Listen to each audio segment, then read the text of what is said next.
স্বাগতম সবাইকে। টংটপের আজকের আয়োজনে আমি মইনুল হক স্বাগতম জানাচ্ছি সবাইকে। আহ, আমি আগেই নিজেকে নিজের সম্পর্কে পরিচিত করেছি সবাইকে। আজকে আমাদের সাথে যুক্ত আছেন ডক্টর আশফাক আনুপ। তো আনুপ ভাইয়ের সাথে আজ প্রাসঙ্গিক আজকের সমসাময়িক কিছু বিষয় নিয়ে এমনি আহ অগোছালো আলাপ করার জন্য আজ আসলাম। যারা আমাদের টংটকের এই অনুষ্ঠান বা আয়োজন ভালো লাগে এবং আমাদেরকে একটু সহায়তা করতে চান, তাদের জন্য বলবো যে আমরা পেট্রিয়ন লিংক এই টংটকের যে ভিডিও যেখানে আপলোড হবে সেখানে সংযুক্ত করে দিব, এবং পেট্রিয়ন লিংকে আপনারা যদি আমাদের একটু হাদিয়া দিতে চান, হ্যাঁ, আমাদেরকে এগিয়ে যাওয়া সহজ করে দিতে চান, সেটা আপনারা করতে পারবেন। তানু ভাই, খবর কি ভাই? আসসালামু আলাইকুম। ওয়ালাইকুম সালাম ভাই, কেমন আছেন? এই তো ভাই, আছি আর কি, যেমন থাকা, খারাপ না ভালো না। বলেন ভাই। এই তো thank you for inviting me first. কারণ বিভিন্ন অনেকগুলো আহ, একটার পর একটা ব্যাপার জমতে জমতে আমার মনে হচ্ছিল যে নিজেরও একটু কথা বলা দরকার। তো আজকে যেহেতু কথা বলার জন্যই ডেকেছেন, it's a good feeling. So আমি আমি প্রবাবলি অনেক কথা বলবো, দেখা যাক। হ্যাঁ, অনেক অনেক কথা বললেই ভাই ভালো হবে।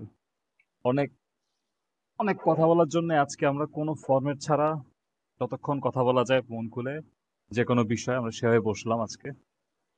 তো ভাই, শুরু করা যাক। আপনি বলেন, আপনার তো ধরেন বিদেশ বিভুঁই থাকেন, দেশের আহ, সামাজিক রাজনৈতিক পরিস্থিতি নিয়ে যা খবর টবর পান, এটা নিয়ে একটা ওভারঅল একটা মূল্যায়ন আপনি বলেন। আহ এত মানে লং ক্যানভাস, মানে লার্জ ক্যানভাসের প্রশ্ন হলে তো আসলে উত্তর দেওয়া একটু কঠিন হয়ে যায়। তবে আমি যদি একটু ন্যারো ডাউন করি, আমার কাছে মনে হয় এই মুহূর্তে দেশে যতগুলো চলমান ইস্যু আছে তার মধ্যে আহ, আমার মতে সব থেকে গুরুত্বপূর্ণ ইস্যুগুলোর একটা হচ্ছে আম, চলমান যেসব কথাবার্তা চলছে বিভিন্ন দিকে অ্যাবাউট দ্য হিউম্যানিটেরিয়ান করিডোর। এই ব্যাপারগুলো নিয়ে নানান পক্ষের নানান রকম মতামত দেখা যাচ্ছে। এটা একটা খুবই গুরুত্বপূর্ণ আলাপ। আম, এবং এছাড়া গত প্রায় বছর খানিক ধরে তো হচ্ছে একটার পর একটা ইস্যু আছেই। তার মধ্যে নির্বাচন একটা ইস্যু, তার মধ্যে পলিটিক্যাল পার্টিগুলোর কার কি অবস্থান সেটার একটা ইস্যু। নতুন পলিটিক্যাল পার্টি যেগুলো উঠে আসার চেষ্টা করছে তাদের নানান ধরনের ঘটনাবলী একটার পর একটা আমরা দেখি, সেগুলো ইস্যু। তবে মূল ইস্যু যদি আমাকে জিজ্ঞেস করেন, তাহলে আমি বলবো এই মুহূর্তে চলমান এবং সবথেকে গুরুত্ব দেওয়া উচিত আমাদের যে ইস্যুগুলোর মধ্যে, তার মধ্যে একটা হচ্ছে এই হিউম্যানিটেরিয়ান করিডোর রিলেটেড আলাপগুলোকে। আমাদের আহ, তো আসলে ক্যানভাস বড় হলেও অনেক ক্যানভাসের অনেক কিছু এমনি আলাপে বাদ পড়ে যায়। যেমন ধরেন দেশের যে পরিস্থিতি, নতুন একটা সরকার কিভাবে আসলো, আপনি যেটাকে আপনার ভাষায় বলেন অসরকার। হ্যাঁ, আর তারপর হচ্ছে গিয়ে নতুন সরকার কিভাবে আসলো, নতুন পরিস্থিতি কি কি হচ্ছে, সেটা তো মানে আসলে সরাসরি আমরা এটা আলাপে না আনলে হয়, কারণ এটা সব মানুষই অবগত। হুম। হুম।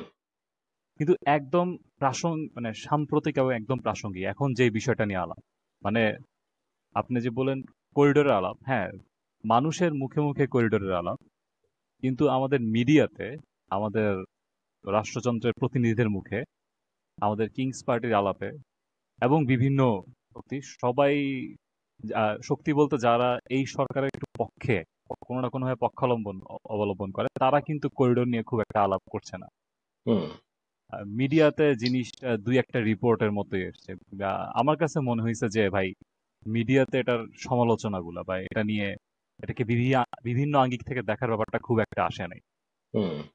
এটা কি আপনি মনে করেন?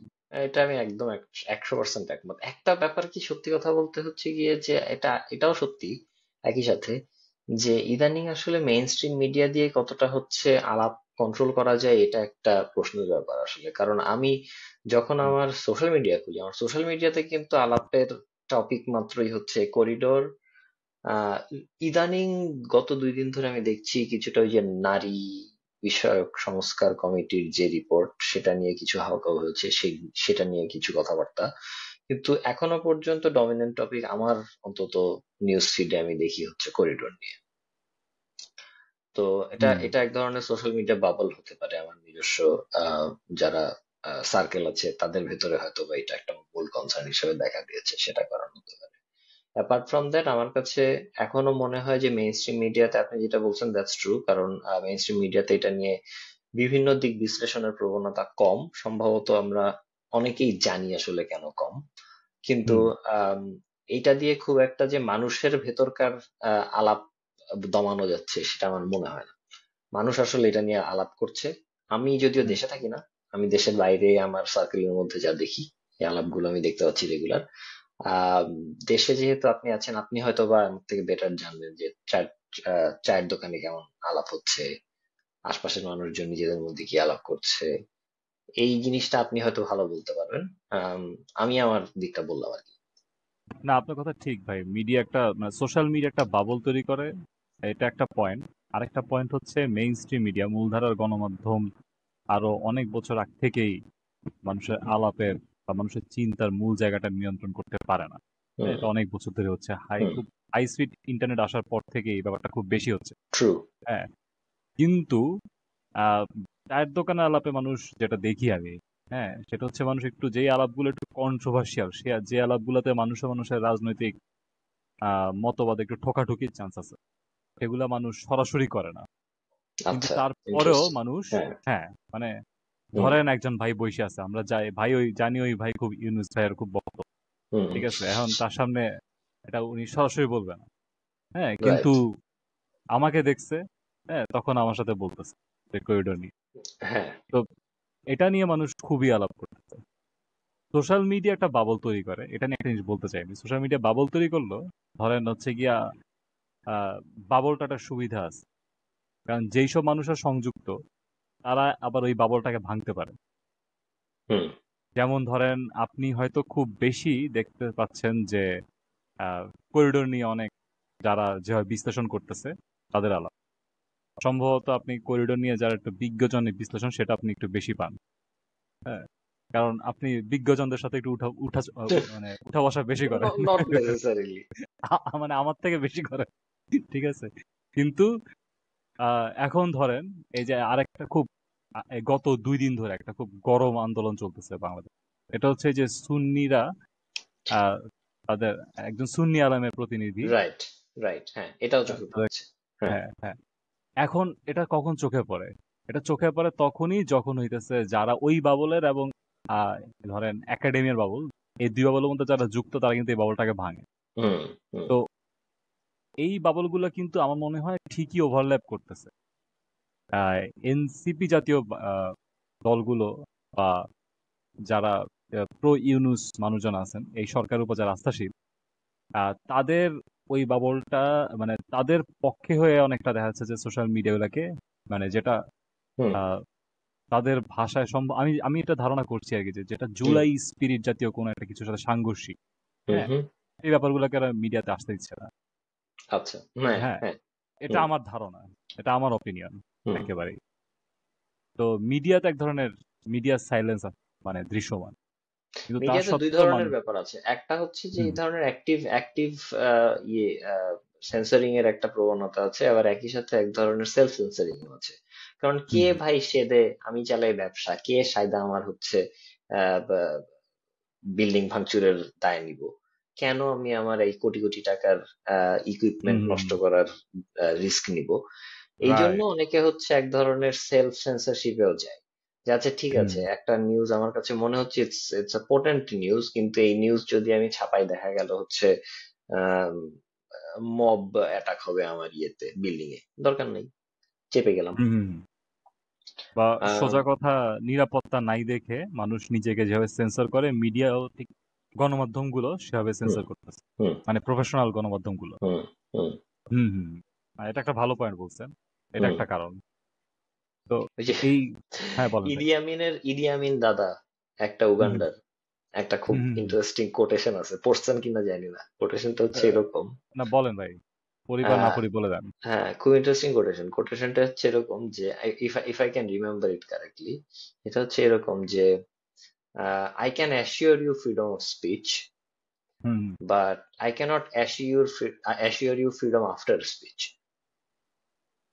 হুম হুম বুঝতে পারছেন? মানে মত প্রকাশের স্বাধীনতা আছে, হ্যাঁ, কিন্তু মত প্রকাশ করার পরে স্বাধীনতা হুম। থাকবে কিনা এটা আমি নিশ্চিত না। আচ্ছা, মানে তো তুমি বললে বলো, এরপর কি হবে ভাই আমি বলতে পারতেছি না। হ্যাঁ, কিন্তু বলতেই পারো, এরকম একটা ব্যাপার আর কি। হ্যাঁ, তো হুম তো আহ ওইরকম একটা ব্যাপার আর কি। আম, ইদি আমিন দাদার এটা খুবই ইন্টারেস্টিং একটা কোট। আমি আমি একদম স্মৃতি থেকে বললাম তো, এক্সাক্ট কোটেশন দিতে পারলাম না, কিন্তু ইয়েটা হুম এরকম, মানে জিসটা হচ্ছে এরকম। হুম হুম তো হ্যাঁ, সেই আহ, তো মূল কথা ওইটাই যে নানান ধরনের টপিক চলতেছে, তার মধ্যে একটা টপিক ডেফিনেটলি করিডোর। এটা আমি পার্টিকুলারলি মনে করি আমার এটা যেটা খুব গুরুত্বপূর্ণ আলাপ, এটা নিয়ে আলাপ হওয়া উচিত। অ্যাপার্ট ফ্রম দ্যাট, আপনি যে এই বেশ কিছুদিন ধরেই যে সুন্নি আলেমদের একটা মুভমেন্ট চলমান আছে, এইটা নিয়ে আলাপ আলোচনা হচ্ছে মেইন স্ট্রিম মিডিয়াতে তো একেবারেই জিরো। হুম এমনকি আমাদের যে ফেসবুক টুইটারের যে বাবল আছে এইখানেও মনে হচ্ছে বেশ কম, অনেস্টলি। আমি আমি যদিও আমার যদিও চোখে পড়ছে, কিন্তু সেটাও আহ কিছু বিশেষ কিছু মানুষজন যাদের সাথে আমি যুক্ত তাদের সূত্র ধরে, এদের বাইরে কিন্তু এই জিনিসটা খুব একটা বেশি ছড়াইছে বলে আমার কাছে মনে হয় না। মনে হয় যে ক্রস বাবল কন্টামিনেশন এই জিনিসটা হয় নাই আর কি। মানে সোশ্যাল মিডিয়াতে হুম অনেকগুলো হুম হুম বাবল, তো হুম। কিছু কিছু টপিক আছে যেটা ক্রস বাবল কন্টামিনেটেড হয়, যে এক এক হ্যাঁ, বাবল একটু থেকে আগে আরেক যেটা আমরা বাবলে আলাপ করলাম। ছড়ায়। হ্যাঁ, হুম হুম তো হুম ওই ক্রস বাবল কন্টামিনেশনটা এইটার ক্ষেত্রে হয় নাই বলে আমার মনে হয়েছে, যেটা যদিও হওয়া হুম উচিত, হুম। কারণ এটা খুব ইন্টারেস্টিং একটা, মানে একই সাথে খুবই ইয়েও জরুরি একটা ব্যাপার, কারণ এত বড় একটা আহ, আহ, ইয়ে কমিউনিটি আমাদের দেশের, হুম হুম এরা এতদিন ধরে হচ্ছে ভয়েস রেজ করার চেষ্টা করছে একটা পার্টিকুলার বিষয়। রিসেন্টলি গাজীপুরে বোধহয় তাদের একজন কর্মীকে মারা হয়েছে, সম্ভবত হুম হুম গণপিটুনির পরে ভদ্রলোক মারা গেছেন। হুম হুম তো এই জিনিসগুলি আনহার্ড অফ, যে বাংলাদেশে একজন আম, ধর্মীয় লাইনের একজন পেশাদার, উনি সম্ভবত হুম ইমাম হুম। ছিলেন কোন একটা মসজিদের। জি, উনি ইমাম ছিলেন। হ্যাঁ, ওনাকে একটা রাজনৈতিক কারণবশত গণপিটুনি দিয়ে মেরে ফেলা হলো, এবং এটা হুম নিয়ে প্রায় কোনো রকমের কোনো হাউকাউ নাই। এই ব্যাপারটা, এটা খুবই আশ্চর্যজনক। এই জিনিসটা হয় না, কিন্তু এদের ক্ষেত্রে হুম হয়েছে। হুম হুম কারণ কি? এরা তো মানে আমাদের সো কল্ড সংখ্যাগরিষ্ঠ মুসলমানদের দেশে, হুম তো হুম আহ, এরা তো মুসলমানই, এবং হুম। শুধু যে মুসলমান তা না, এরা এরা সংখ্যাগরিষ্ঠের মধ্যেও সংখ্যাগরিষ্ঠ বলা যেতে পারে, কারণ রাইট। সুন্নি মুসলমান বলতে আমরা যাদেরকে বলি তারা তো আসলে হচ্ছে সংখ্যাগরিষ্ঠের মধ্যেও সংখ্যাগরিষ্ঠ। হুম হুম। আম, একদম। তো আলটিমেটলি এই ধরনের একটা কমিউনিটির মানুষ যে হচ্ছে একজন ইমাম, হুম মাওলানা, তাকে মেরে ফেলা হলো, অলমোস্ট হুম। কোনো শিবিরে কোনো রকমের কথা নাই। এই ব্যাপারটা শিবির আশ্চর্যজনক। শিবিরের কথা তো ভাই নাই, কিন্তু না, না, না, আমি এখানে। আমি ছাত্র শিবিরের কথা বলি না, আমি বলছি কোনো ও আচ্ছা শিবির, মানে আচ্ছা। কোনো ক্যাম্পে কোনো কথা কোন নাই। শিবিরে, নানান আচ্ছা আচ্ছা। নানান নানান ক্যাম্প আছে হুম তো আমাদের পলিটিক্যাল থটে। তো এই হুম এই ক্যাম্পগুলির মধ্যে কোনো ক্যাম্পেই আমি খুব একটা বেশি আলাপ দেখতেছি না এটা নিয়ে। হুম হুম। তো এটা বললাম আর কি, এটা খুবই আচ্ছা, এটা আশ্চর্যজনক একটা আপনার ব্যাপার। কাছে কি মনে হয়, এটা ক্রস কন্টামিনেশন মানে এই সুন্নি আলেমদের মধ্যে কিন্তু আজকে এটা জীবন মরণ লড়াইয়ের মতো তাদের সবার হুম, কাছে। হ্যাঁ, হুম, মানে বা সুন্নি আলেম শুধু না, যারা সুন্নিয়তকে অনুসরণ করে, হ্যাঁ, হুম, তাদের সবার মধ্যে এটা একেবারে খুব গুরুত্বপূর্ণ টপিক। হুম, কিন্তু আপনার কাছে কেন মনে হয় না যে এইটা, বা কেন মনে হয় যে এটা ক্রস কন্টামিনেশন মানে ক্রস বাবল কন্টামিনেশন হয়নি? যেমন ধরেন আমাদের চিন্তাশীল মানুষদের মধ্যে তো অনেকেই আছে যারা যাদের জন্য এটা খুব গুরুত্বপূর্ণ বিষয় হতে পারতো, কারণ তারা খুব কড়াভাবে এই সরকারি বর্তমান যারা আছে তাদের সমালোচক। হুম। হুম। তো সেইখানে কি আলাপটা আসছে আপনার দেখা মতে, কিভাবে আসছে ব্যাপারটা, আসে বা নাই, কি আমি পরিমাণ আমি আসছে? আমি অনেস্টলি দেখি নাই, সত্যি কথা বলতে। আমি প্রথম একটা জিনিস বলে রাখি, সেটা হচ্ছে এই যে পার্টিকুলারলি বাংলাদেশের বিভিন্ন ডমিনেন্ট যেসব স্কুল অফ থট আছে ইয়েতে, আম, আম, ধর্মীয়, হুম হুম এই ব্যাপারগুলি নিয়ে আমি খুব যে ভালো জানি তা না। হুম হুম বেসিক একটা সারফেস লেভেল ধারণা আছে, মোটামুটি জানি যে আম, আহলি হুম হাদিস হুম কারা, জানি যে সালাফি কারা, জানি যে ওয়াহাবি কারা বা দেওবন্দি কারা। সে একই রকম ভাবে আমার একটা ধারণা আছে যে সুন্নিয়াতের অনুসারী বলতে যাদেরকে বোঝায়, তাহলে সুন্না যাদেরকে বলা হয়, এরা কারা। হুম, তো ওই রকম একটা বেসিক সারফেস লেভেল ধারণা থেকে যেটুকু আমি বুঝি, আমার কাছে যেটা মনে হয় সেটা হচ্ছে, আমি আমি আমার পারিবারিক দৃষ্টিকোণ থেকে চিন্তা করলে বলবো যে আমি একেবারেই কৃষক পরিবারের সন্তান। তো আমার দাদা হুম, একেবারে মাঠের কৃষক ছিলেন। তো ওনাদের পরবর্তীতে আমার বাবারা, আমরা আমাদের উম, আমি ব্যক্তিগতভাবে নিজে খুব ধার্মিক না, কিন্তু মোটামুটি ধর্মের পালন দেখেছি সবসময় আমার পরিবারের ভেতরে। তো আমার বাবা, চাচা, দাদা, এদেরকে আমি যেটা দেখছি সেটা হচ্ছে গিয়ে ধর্মীয় পরিচয়ের ক্ষেত্রে এরা কিন্তু খুব পার্টিকুলারলি নিজেদেরকে সুন্নি মুসলমান বলে। এবার হুম, এই সুন্নি মুসলমান বলাটা কিন্তু ঠিক এই যে গ্রেটার সেন্সে, বা আপনি যদি ইন্টারন্যাশনালি দেখেন তখন যে শিয়া সুন্নির যে ভাগটা, ওই হুম, হুম, দৃষ্টিকোণ থেকে ঠিক নিজেদেরকে তারা সুন্নি মুসলমান বলেন না। হুম, আহ, হুম, হুম, এই রাইট। সুন্নি এই সুন্নিয়াতটা হচ্ছে বেসিক্যালি ওই ঠিক আহলে সুন্নাহ ঘরানার সুন্নি। হুম, হুম, হুম, তো এই এই একটা ডিফারেন্স সম্ভবত আছে। এটার খুব ভালো বিস্তারিত জ্ঞান আমার নাই যে এটার ইতিহাসটা কি। এই ব্যাপারটা আপনি হয়তো আমার থেকে বেটার জানবেন। আমার যেটা মনে হয়েছে সেটা হচ্ছে, এই অনুসারী এই ধরনের অনুসারীরা আমাদের দেশে সংখ্যায় অনেক, কিন্তু এরা আসলে হচ্ছে ঠিক পলিটিক্যালি ইউনিফাইড না। এবং হুম, এটার একটা কারণ খুব সম্ভবত যে এই যে বিভিন্ন মাজার এবং খানকা ভিত্তিক যে আম, সুন্নিয়াতের চর্চা, আহ, এটা শতধা বিভক্ত। কারণ প্রচুর লোকাল খানকা আছে, প্রচুর লোকাল এরকম ইয়ে আছে, ওর নাম কি, দরবার আছে। এবং এক এক দরবারের এক এক ধরনের জিওগ্রাফিক্যাল স্প্রেড, এক এক দরবারে আম, এক এক ধরনের মানুষজনের আনাগোনা। হ্যাঁ, কিছু কিছু দরবার আসছে যেগুলি হচ্ছে সারা দেশ জুড়েই হচ্ছে প্রচলিত, যেমন মাইজ ভান্ডারি দরবার, বা যেমন ধরেন শর্ষিনা, আম, শর্ষিনার থেকেও ভালো উদাহরণ হচ্ছে আপনাদের ওই ফরিদপুরের আটরশি। অনেক আটরশি। বড়, হ্যাঁ, মাইজ ভান্ডারির কাছাকাছি বড়। মাইজ ভান্ডারি, ওদের। আটরশি, হ্যাঁ, এরা এরা বড় হুম, দরবার। কিন্তু আবার অ্যাপার্ট ফ্রম দ্যাট ভেতরে প্রচুর ছোট ছোট দরবার আছে। যেমন আমি আমাদের হুম, আমাদের অঞ্চলের একটা দরবার আছে, এটার নাম হচ্ছে জিলবুনিয়া দরবার।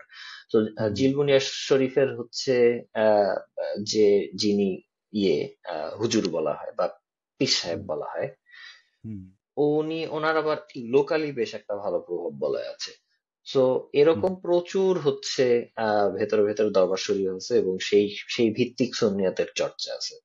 এবং এরা এক একজন এক এক ধরনের চিন্তাধারার মানুষ। কেউ হয়তো বা হচ্ছে পলিটিক্যালি অ্যাওয়্যার, কেউ না, কেউ হচ্ছে খুবই আম, আহ, একটা ছোট এরিয়া জুড়ে হচ্ছে প্রভাব বিস্তার করতে আগ্রহী বা আহ, সমর্থ হয়েছে সোফার।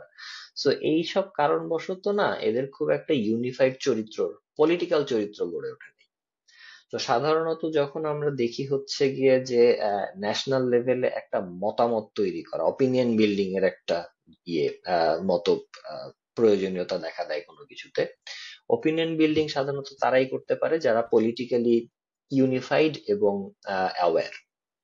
হুম, হুম, তো আমার মনে হয় এটা একটা বড় কারণ যে সুন্নিদের এরকম, এরা একটা রিসেন্ট রিসেন্ট তাদের যে ড্রাইভটা, আমার কাছে মনে হয়েছে তারা চেষ্টা করতেছে তাদের ওই ইউনিফিকেশনের জায়গাটাতে সামহাও রিচ করতে।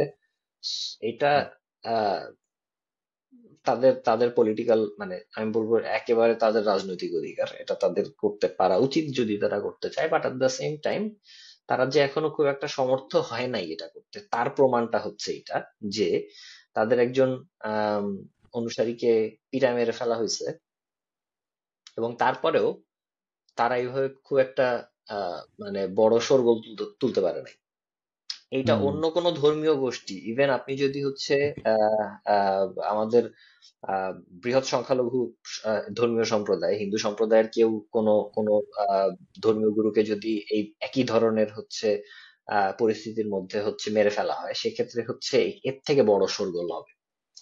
আচ্ছা। এক্ষেত্রে ওই শোরগোলটা একবারে নেই। আরেকটা কারণ আমার কাছে যেটা মনে হয় সেটা হচ্ছে গিয়ে যে অগ্রসর প্রগতিশীলদের ভেতরে একটা অংশ আছে তাদের এই যে বেসিক ডিভিশনগুলি, এই ডিভিশনগুলি সম্পর্কে ধারণা এত কম যে ঠিক ধর্মীয় যে কোনো ইস্যু হলেই তারা নিজেদেরকে ডিস্ট্যান্স করে ফেলে। বিশেষত যদি এটা সংখ্যাগুরু ধর্মীয় সম্প্রদায়ের মানুষের কোনো একটা ধর্মীয় ইস্যু হয়, সো দেয়ারফর তারা এই ইস্যুগুলিকে হচ্ছে চেষ্টা করে হচ্ছে কোনো ধরনের আম, আলোচনার মধ্যে, নিজেদের আলোচনার মধ্যে না আনতে। এটা একটা অ্যাক্টিভ চেষ্টা আছে, আবার এক এক ক্ষেত্রে হচ্ছে অনেকে একটু ভয়ও পায় যে কি বলতে কি বলে ফেলি, কে কারে আবার হুম। রেগে যায়, কে আবার খেপে যায়, এইসব ঝামেলার দরকার নেই, চুপচাপ থাকি। So probably these are the reasons, আমার কাছে যেটা মনে হয়। তবে এটা এটা ঠিক যে আম, সুন্নিদের একটা রিসেন্ট আমার কাছে মনে হচ্ছে তারা নিজেদেরকে ঐক্যবদ্ধ করার একটা প্রচেষ্টা নিচ্ছে, এবং আসলে রাজনৈতিকভাবে তারা নিজেদেরকে একটা শক্ত জায়গায় দেখতে চায়। রিসেন্টলি যেটা দেখলাম সম্ভবত এই চিটাগাং বেসড বেশ কিছু ছাত্র সংগঠন, এই সুন্নিয়তের অনুসারী, তাদের মধ্যে একটার নাম সম্ভবত ইসলামিক ছাত্র সেনা, হুম। হুম। তাদের বেশ শক্ত একটা মানে ডেমনস্ট্রেশন সম্ভবত, এটা আজকাল কি কবে যেন দেখলাম, চোখে পড়লো আর কি। আমি আসলে খুব ডিটেল নিজে ভালো জানি না, বারবার করে বলতেছি। সো আলটিমেটলি এখানেও পুলিশের লাঠিচার্জ হয়েছে, প্লাস হচ্ছে পার্টিকুলারলি কয়েকটা জায়গায় দেখলাম তারা অভিযোগ করছে জামাত শিবির সরাসরি হচ্ছে এখানে আক্রমণে আহ, আছে তাদের এগেনস্টে। সো এই ব্যাপারগুলো হচ্ছে, এবং এবং আমরা মোটামুটি জানি যে এখন তো দেশে ডিফ্যাক্টো অ্যাডমিনিস্ট্রেটিভ পাওয়ার আসলে জামাত শিবিরের হাতে কি পরিমাণ পুঞ্জীভূত আছে। সুতরাং হুম। তাদের পক্ষ থেকে যদি সরাসরি এরা আক্রান্ত হয়, তাহলে হুম। এ বেশ বেশ আহ, কঠিন পরিস্থিতির মধ্যে এরা আছে, এটা বোঝা যাচ্ছে। তো এই জিনিসগুলি নিয়ে অলমোস্ট কোথাও কোনো রকমের কথাবার্তা আমি দেখতেছি না, অন্তত পক্ষে। যাদের মধ্যে দেখতেছি তারা সরাসরি হচ্ছে এই অ্যাক্টিভিজমের সাথে জড়িত, ফর এক্সাম্পল নিজেরা সুন্নিয়তের মুভমেন্টের সাথে জড়িত, নিজেরা আহলে সুন্নাহর সাথে দীর্ঘদিন ধরে কাজ করতেছে। এই গ্রুপটার কিছু ছেলেপেলে ছাড়া আমি অনেস্টলি জেনারেল পিপল যারা আমার গণ্ডিতে আছে তাদেরকে এটা নিয়ে খুব একটা কথা বলতে দেখতেছি না, বরং আমি চেষ্টা করতেছি বিভিন্ন জায়গায় তাদেরকে জিজ্ঞেস করতে যে ভাই এটার ব্যাপারে জানেন নাকি, ঘটনা কি। হুম। হুম। এবং অধিকাংশ সময় দেখতেছি হচ্ছে যে তারা ওই যে আমার থেকেও সারফেস লেভেল কিছু ধারণা আছে, অনেকে আবার একেবারেই জানে না যে এরকম কিছু ঘটতেছে, এটাই তাদের কাছে একটা এলিয়েন ব্যাপার। হুম। তো হ্যাঁ, এটাই আর কি পরিস্থিতি এই মুহূর্তে। তো আমি যে ব্যাপারটা বলছিলাম যে ওদের যেই কারণে ওরা রাজনীতিতে সক্রিয়ভাবে হয় না আহলে সুন্নাহর লোকেরা, একটা হচ্ছে অনেক দরবার, অনেক দরবারের মধ্যে আবার বিভিন্ন রকম আহ, গোষ্ঠীগত ফ্র্যাকশন। এই ফ্র্যাকশন যে ঠিক সবসময় সাংঘর্ষিক ঠিক তা না। হুম ওদের ব্যাপারটা আমি আমি যদ্দূর আমার জীবনে দেখলাম আর কি, যেমন আমার পরিবার দরবারের সাথে কানেক্টেড আমার বাবা। হুম আর হুম একটা হচ্ছে আমি নিজে যদ্দূর দেখেছি, আমি নিজে খুব কম জানি, সেটা হচ্ছে বিভিন্ন তরিকত বিভিন্ন দরবার থাকা সত্ত্বেও সুন্নিদের মধ্যে জেনারেলি যার যার যেই মত, যার যার যে ছোট ছোট পথে বিভক্তি, সেইগুলো নিয়ে আন্ডারস্ট্যান্ডিং আছে। হুম যেমন ধরেন আটরশির সাথে অনেক কিছুই মাইজ ভান্ডারের মিলবে না, কিন্তু ওরা বলে যে হ্যাঁ, আটরশি অনেক বড় দরবার। আপনি মাইজ ভান্ডারের আগে যদি জিজ্ঞেস করেন যে হুম ফরিদপুরের আটরশি দরবার সম্পর্কে কি মনে করেন, বললো যে ভাই এটা তো অনেক বড় দরবার, এসে হুম হাবি যাবি। হুম সে কিন্তু এক্স্যাক্টলি দরবারের প্রতি অ্যালাইন না। হুম তো এই ধরনের জেনারেল রেসপেক্ট আছে। হুম হ্যাঁ, এটার একটা কারণ আমি যতদূর বুঝি আমার অল্প জ্ঞানে, আমি এটা হুম ভুলে হইতে পারি, হুম হুম যে আহলে সুন্নাহ বা ট্রেডিশনাল সুন্নিদের মধ্যে এই তাকফিরির চর্চাটা কম বা ওই মানসিকতাটা নাই। হুম। হ্যাঁ। মানে অমুক কাফের, অমুকের হ্যাঁ, খুব ইসলাম হয় না। খুব খুব দ্রুত কনক্লুশনে আসা, হুম এ কাফের তো সে কাফের। ইনফ্যাক্ট আমি তো আহলে সুন্নাহর এরকম বড় অনেক বক্তার পেছনে ভিডিও দেখলাম যে যারা বলছে যে যাকে তাকে কাফের বলাটা ঠিক না, কারণ এটা হচ্ছে আল্লাহর এখতিয়ার। হুম। বা কে জান্নাতে যাবে কে জাহান্নামে যাবে এই ধরনের রায় আমাদের সোশ্যাল মিডিয়াতে এক ধরনের প্রবণতা দেখা যায় যে কোন একজন শিপি মারা গেছেন, হ্যাঁ, কিছু বট আইডি এসে সেখানে এই ধরনের কমেন্ট করতেছে। হুম আহ, হ্যাঁ, এটা এবং এটাকে অনেক যতটা না ধর্মীয় অনেকটা হ্যারাসমেন্টের উদ্দেশ্য। যে এ মারা গেছে, এ বা সে জাহান্নামে যাবে, এই টাইপের কথাবার্তা।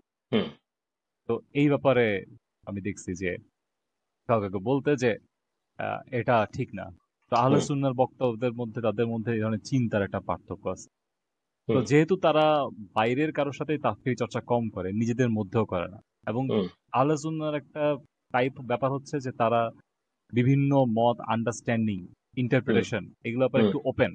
হুম এই ওপেননেসের কারণে তারা বুঝে যে যদি আহ, এরকম একটা বিষয় যদি বেশি রাজনৈতিক ইনভলভমেন্ট হয়, সেটা রাজনৈতিক সরাসরি রাজনৈতিক মানে ভাবে যুক্ত হলে আহ, এটা যেই ধরনের সংঘাত নিয়ে আসবে সেটা তাদের জন্য বেনিফিশিয়ারি না। বা হুম তাদের যে উদ্দেশ্য, তারা নিজেদেরকে মানুষ সমাজকে আরো মোরাল সমাজ বানাতে চায় তাদের মতো হুম করে, তো হুম সেই জায়গাটা আরো ব্যাহত করবে, নাম খারাপ হবে। হুম মূলত এইটা তাদের একটা জেনারেল পজিশন। তাই হুম সবসময় হচ্ছে আহলে সুন্নাহর লোকদের মধ্যে রাজনৈতিক অ্যাক্টিভিজমটা কম দেখা যায়। যদি আহলে সুন্নাহর কেউ রাজনীতি করে, সে হয়তো বিএনপি রাজনীতি করে, সে হয়তো আওয়ামী লীগের রাজনীতি করে, হুম কিন্তু সরাসরি তার ধর্মীয় চিন্তা কেন্দ্রকে সে রাইট। রাজনীতিতে নিয়ে আসে না। মানে আহ, এটা মানে তাদের ধরন, চিন্তার ধরনের কারণেই তাদের পক্ষে একটা হেফাজতে ইসলাম হয়ে ওঠা একটু কঠিন আর কি। একটু কঠিন, হ্যাঁ। হুম ঠিক আছে, হুম একটা হেফাজতে ইসলাম তারা সরাসরি হয়ে ওঠে নাই। হুম হুম তারা কিন্তু কওমিদের সাথেও, যে কওমিরাও নিজেদেরকে সুন্নি বলে, এটা নিয়ে কিন্তু তারা কোনো সংঘাতে লিপ্ত হয় না। রাইট। হ্যাঁ, হুম কিন্তু আবার কওমিদের থেকে তারা এক ধরনের একটা দূরত্ব, একটা সম্মানজনক দূরত্ব তারা রাইট। রাখে, যে হুম আমরা এক্স্যাক্টলি এরকম না। হুম কওমিদেরকে নিয়ে আমাদের হুম কিছু অভিযোগ আছে। হুম তাদের কিন্তু জেনারেল টার্ম আছে যে হুম কাকে তারা কিভাবে, যেমন মৌদুদিকে তারা কিভাবে দেখে, হুম খারেজি ওয়াহাবিদেরকে তারা কিভাবে দেখে, এটা নিয়ে তাদের একদম নিজস্ব আন্ডারস্ট্যান্ডিং আছে। হুম। এর কিন্তু বাইরে এখানে আরেকটা জিনিস কি ঠিক কিনা চিন্তা করে বলেন তো আমাকে একটু, মঈন। সেটা হচ্ছে কি, সরি হুম, আমি ইন্টারাপ্ট করতেছি আপনাকে। হ্যাঁ করেন, ইন্টারাপ্ট করেন, সমস্যা এটা নেই। এটা আমার নিজস্ব একটা কৌতূহলের জায়গা। সেটা হচ্ছে, যেমন ধরেন দেওবন্দীদের নিজস্ব কারিকুলাম আছে। হুম। তো হুম তারা নিজেরা যা শেখে, নিজেরা যা চিন্তা করে, নিজেরা যা শেখায়, হুম সেগুলোর খুব একটা ধরাবাঁধা ফ্রেমওয়ার্ক আছে। হ্যাঁ, কোথাও কোথাও হয়তো পাঠ্যপুস্তক একটার বদলে অন্য একটা ইউজ করা হয়, কিন্তু মোটামুটি একটা বেসিক ফ্রেমওয়ার্ক আছে দেওবন্দীদের।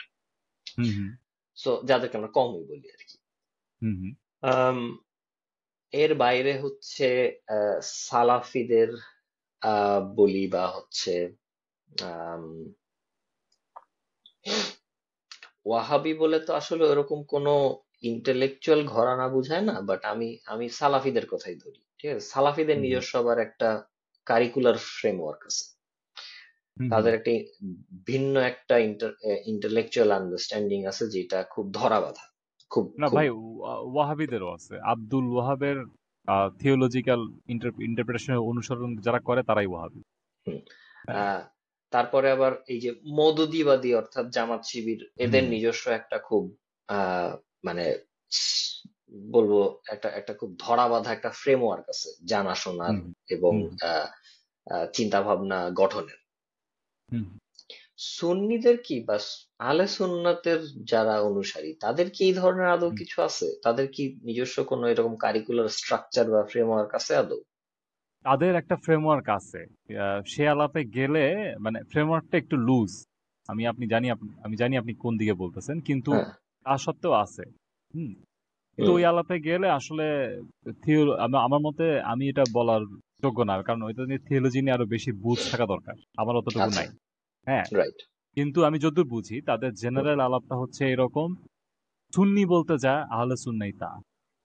মানে আচ্ছা সুন্নি বলতে যে ট্রেডিশনাল ধারাটা ছিল আচ্ছা। হুম ঐতিহ্যগতভাবে সারা হুম পৃথিবীতে, শুধু হুম বাংলাদেশে না, হুম হুম। এটাই আহলে সুন্নাহ। এই জন্যই তারা বলে যে আমরা আহলে সুন্নাহ, আমরা সুন্নি। ইন্টারেস্টিং। হ্যাঁ, হ্যাঁ, বুঝতে ব্যাপারটা পারছি, এইরকম। বুঝতে পারছি। আচ্ছা।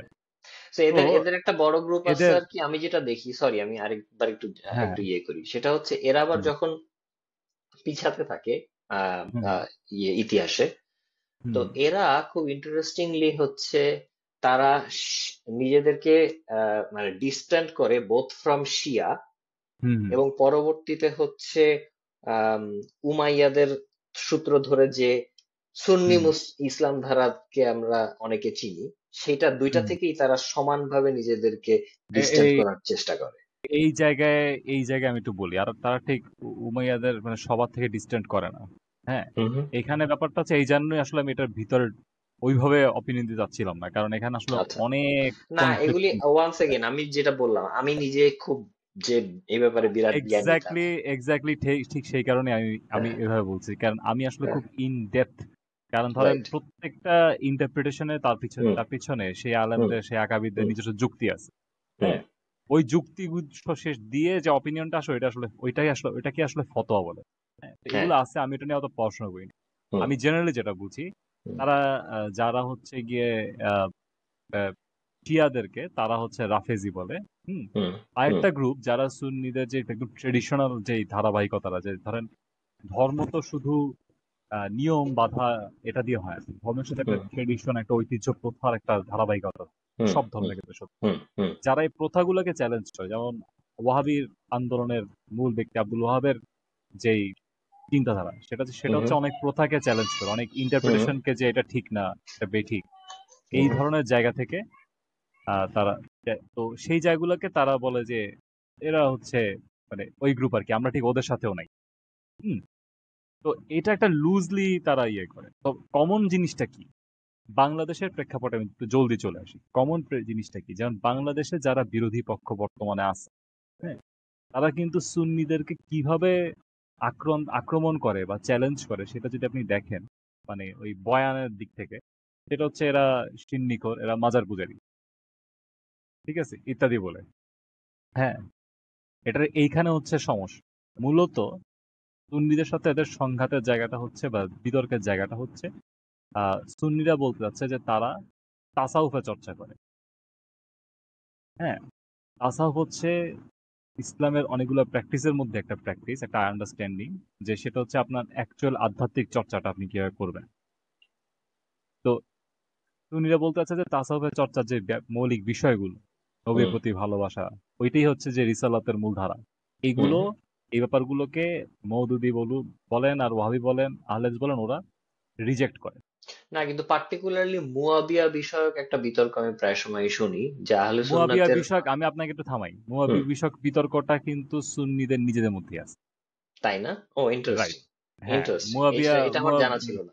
মুয়াবিয়াদের একজন বলবে যে মুয়াবিয়াকে আমি এভাবে মানে শত্রু হিসেবে দেখবো কিনা।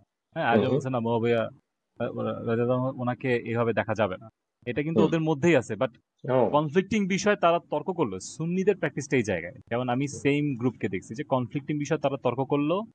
হ্যাঁ, তারা কিন্তু একে অপরকে তাকফিরি করতেছে না, গালি দিচ্ছে না, সবাই কিন্তু রাইট চেনে। রাইট। যেমন আমি পড়ছি, আমার নাম এখন মনে আসতেছে না, পশ্চিমবঙ্গের একজন আলেমকে দেখছি যে উনি মুয়াবিয়াকে পছন্দ করতেছেন না। হুম হ্যাঁ, হুম। আবার অন্য একটা গোষ্ঠীকে অন্য একজন দেখলাম যে না, এটা আমাদের দরকার নেই, এবং তিনি ব্যাখ্যা দিয়েছে যে মুয়াবিয়া আমাদের ইমানের অংশ না, তাই এটা নিয়ে ঝগড়া করে ভেদাভেদ তৈরি আচ্ছা। করার দরকার নেই। রাইট। এরকম ওকে। অনেক ইন্টারপ্রিটেশন আছে, এই জন্য আমি এটা ডেপথে যেতে চাচ্ছি না। হুম আমি আসলে যেই পয়েন্টটাকে জলদি নিয়ে আসতে চাচ্ছি, সেই পয়েন্টটা হচ্ছে সুন্নিদের একটা দাবি আমার মতে খুবই ভ্যালিড, সেটা হচ্ছে ইসলামের যে মূল ধারাবাহিকতাটা, সেটার সাথে সেটার মধ্যে যে বিশ্বাস এবং প্রথার যে সমন্বয়, হুম হ্যাঁ, হুম। ওইটা আসলেই সুন্নিদের আহলে সুন্নাহ সবচেয়ে বেশি মনে হয় ওই ধারাটাকে রিপ্রেজেন্ট করে।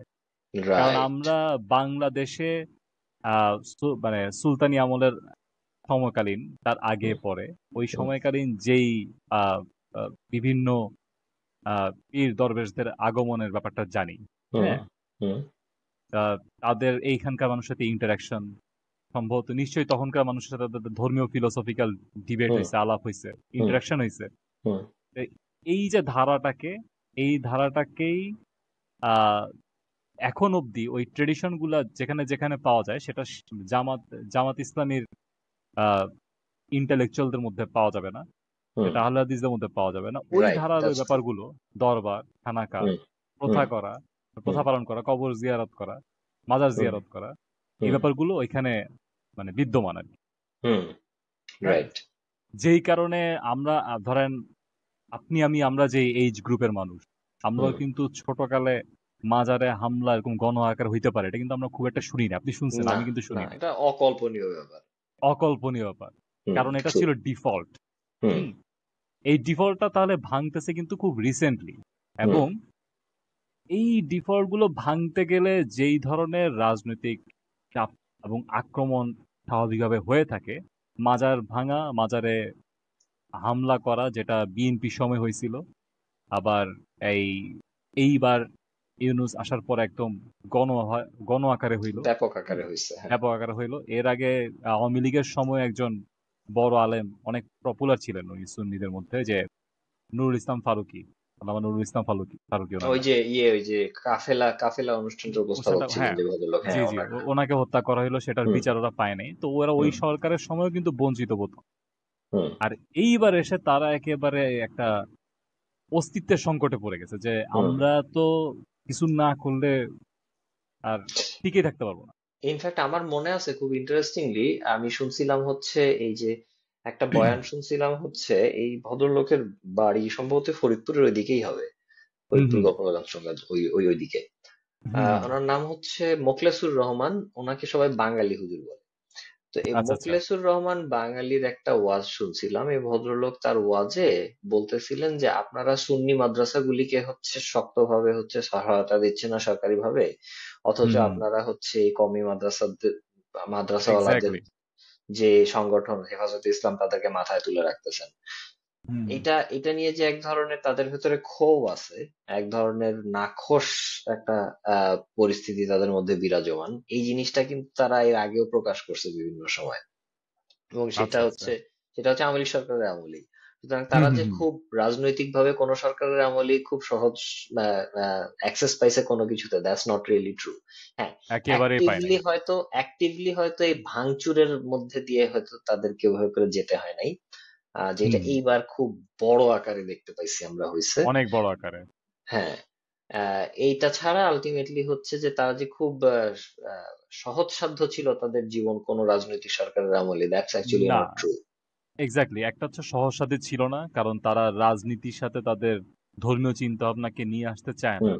হুম। এবং আমি মনে করি বাংলাদেশের মানে যে সাংস্কৃতিক নির্মাণ, হুম। সেটাতে এই কারণেই বাংলাদেশে যা ধরেন যারা ইসলামকে ব্যবহার করে যে কোনো প্রকার উগ্রতা করে, সেটা যে স্থান পায় না, হুম। এই বাফারটা আসলে এই ঐতিহ্যগত সুন্নিরাই মূলত তৈরি করে রাখে।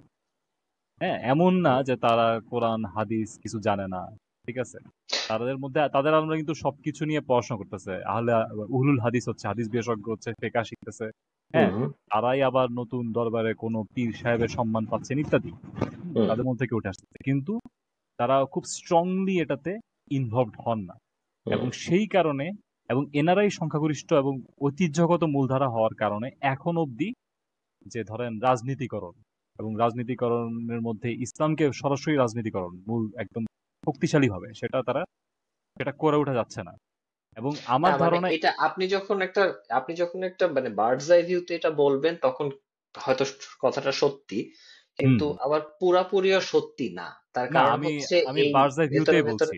হ্যাঁ, কারণ আমি ভেতরে ওই, ভেতরে কিছু দরবার আছে যারা সরাসরি আবার অ্যাক্টিভলি এই ধরনের হচ্ছে বিভিন্ন উল্টাপাল্টা রাইট, আজে বাজে কাজকর্মে হচ্ছে নিজেরা অ্যাক্টিভলি অংশগ্রহণ ছিল, করছে।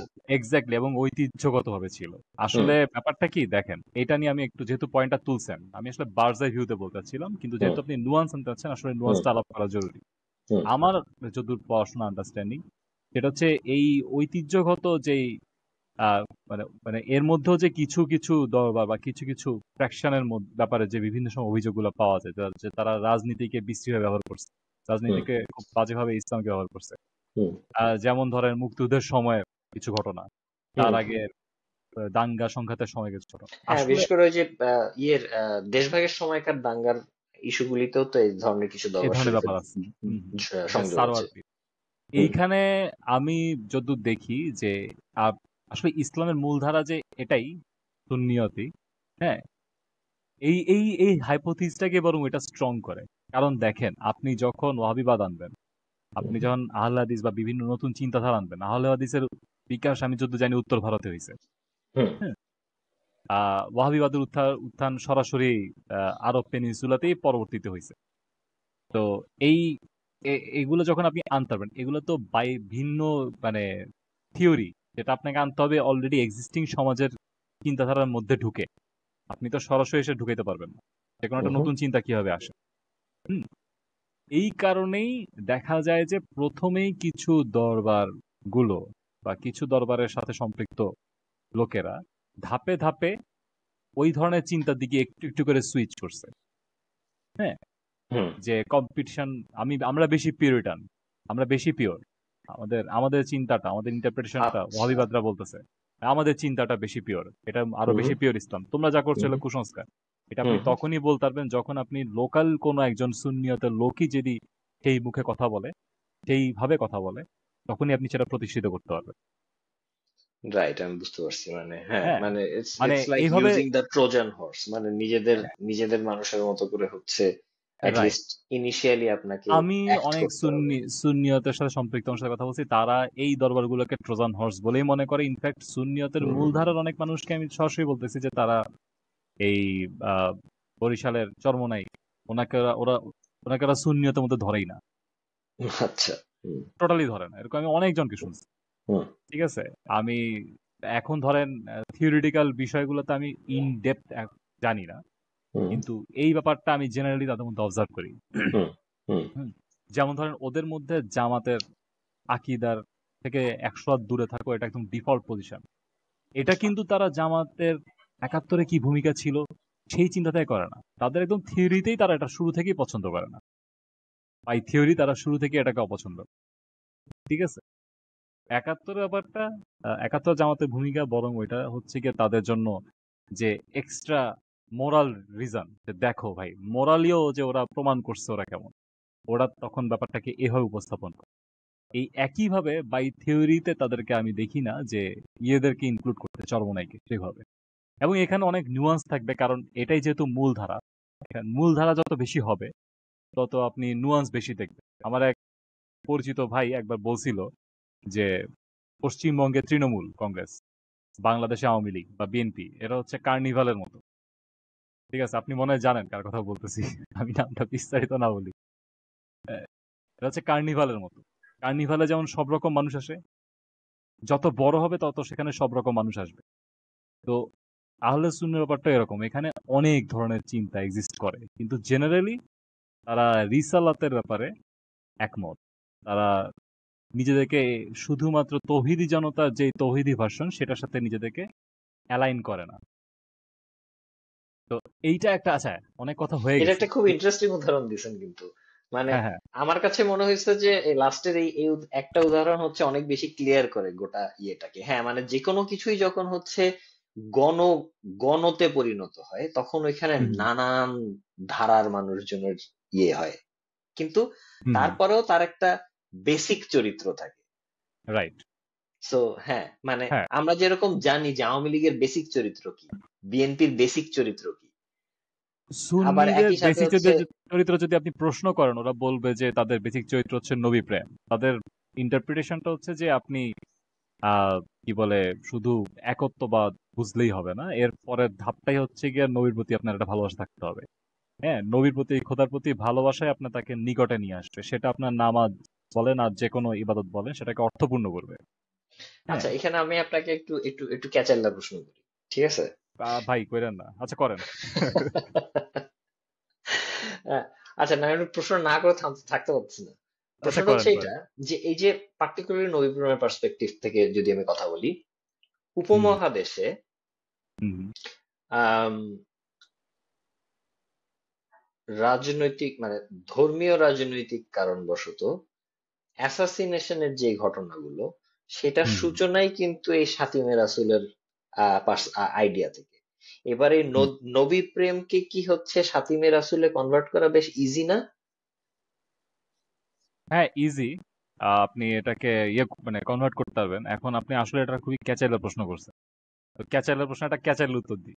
ক্যাচাইলা উত্তরটা হইতেছে, এই উত্তর আমি কোন একজন আলেমকে জিজ্ঞেস করে আপনাকে জানাবো। ঠিক আচ্ছা। আছে। আমরা যেটা করতে পারি, আমরা কোন আলেমের সাথে এভাবে সরাসরি কথা বলতে পারি।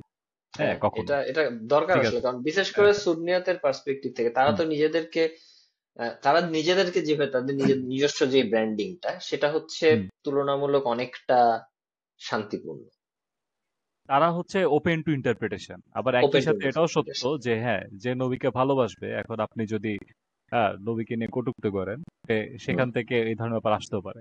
হুম এখানে আসলে অনেক ধরনের ব্যাপার আছে, যেমন ধরেন এই আপনি যেটা একটু যে উদাহরণটা দিলেন প্রথম যে ঘটনাটা, হুম হ্যাঁ, এখন সেই ঘটনায় আমি যদি এখন কোনো সুন্নি ব্যক্তিকে জিজ্ঞেস করি, সম্ভবত তারা সেই ঘটনায় যা ঘটাইছিল সে কোন দরবারে বা সে কোন লাইনের থেকে আসছে, সুন্নিরা হুম সবসময় হুম যেটা করে যে কে কোন লাইনের থেকে আসছে, তার থিওলজিক্যাল ব্যাকগ্রাউন্ড কি, ইনফ্যাক্ট তার সরাসরি ব্যাকগ্রাউন্ড না থাকলেও তার পরিবারের থিওলজিক্যাল ব্যাকগ্রাউন্ড কি, সেগুলো দিকে তারা আগে ফোকাস করে।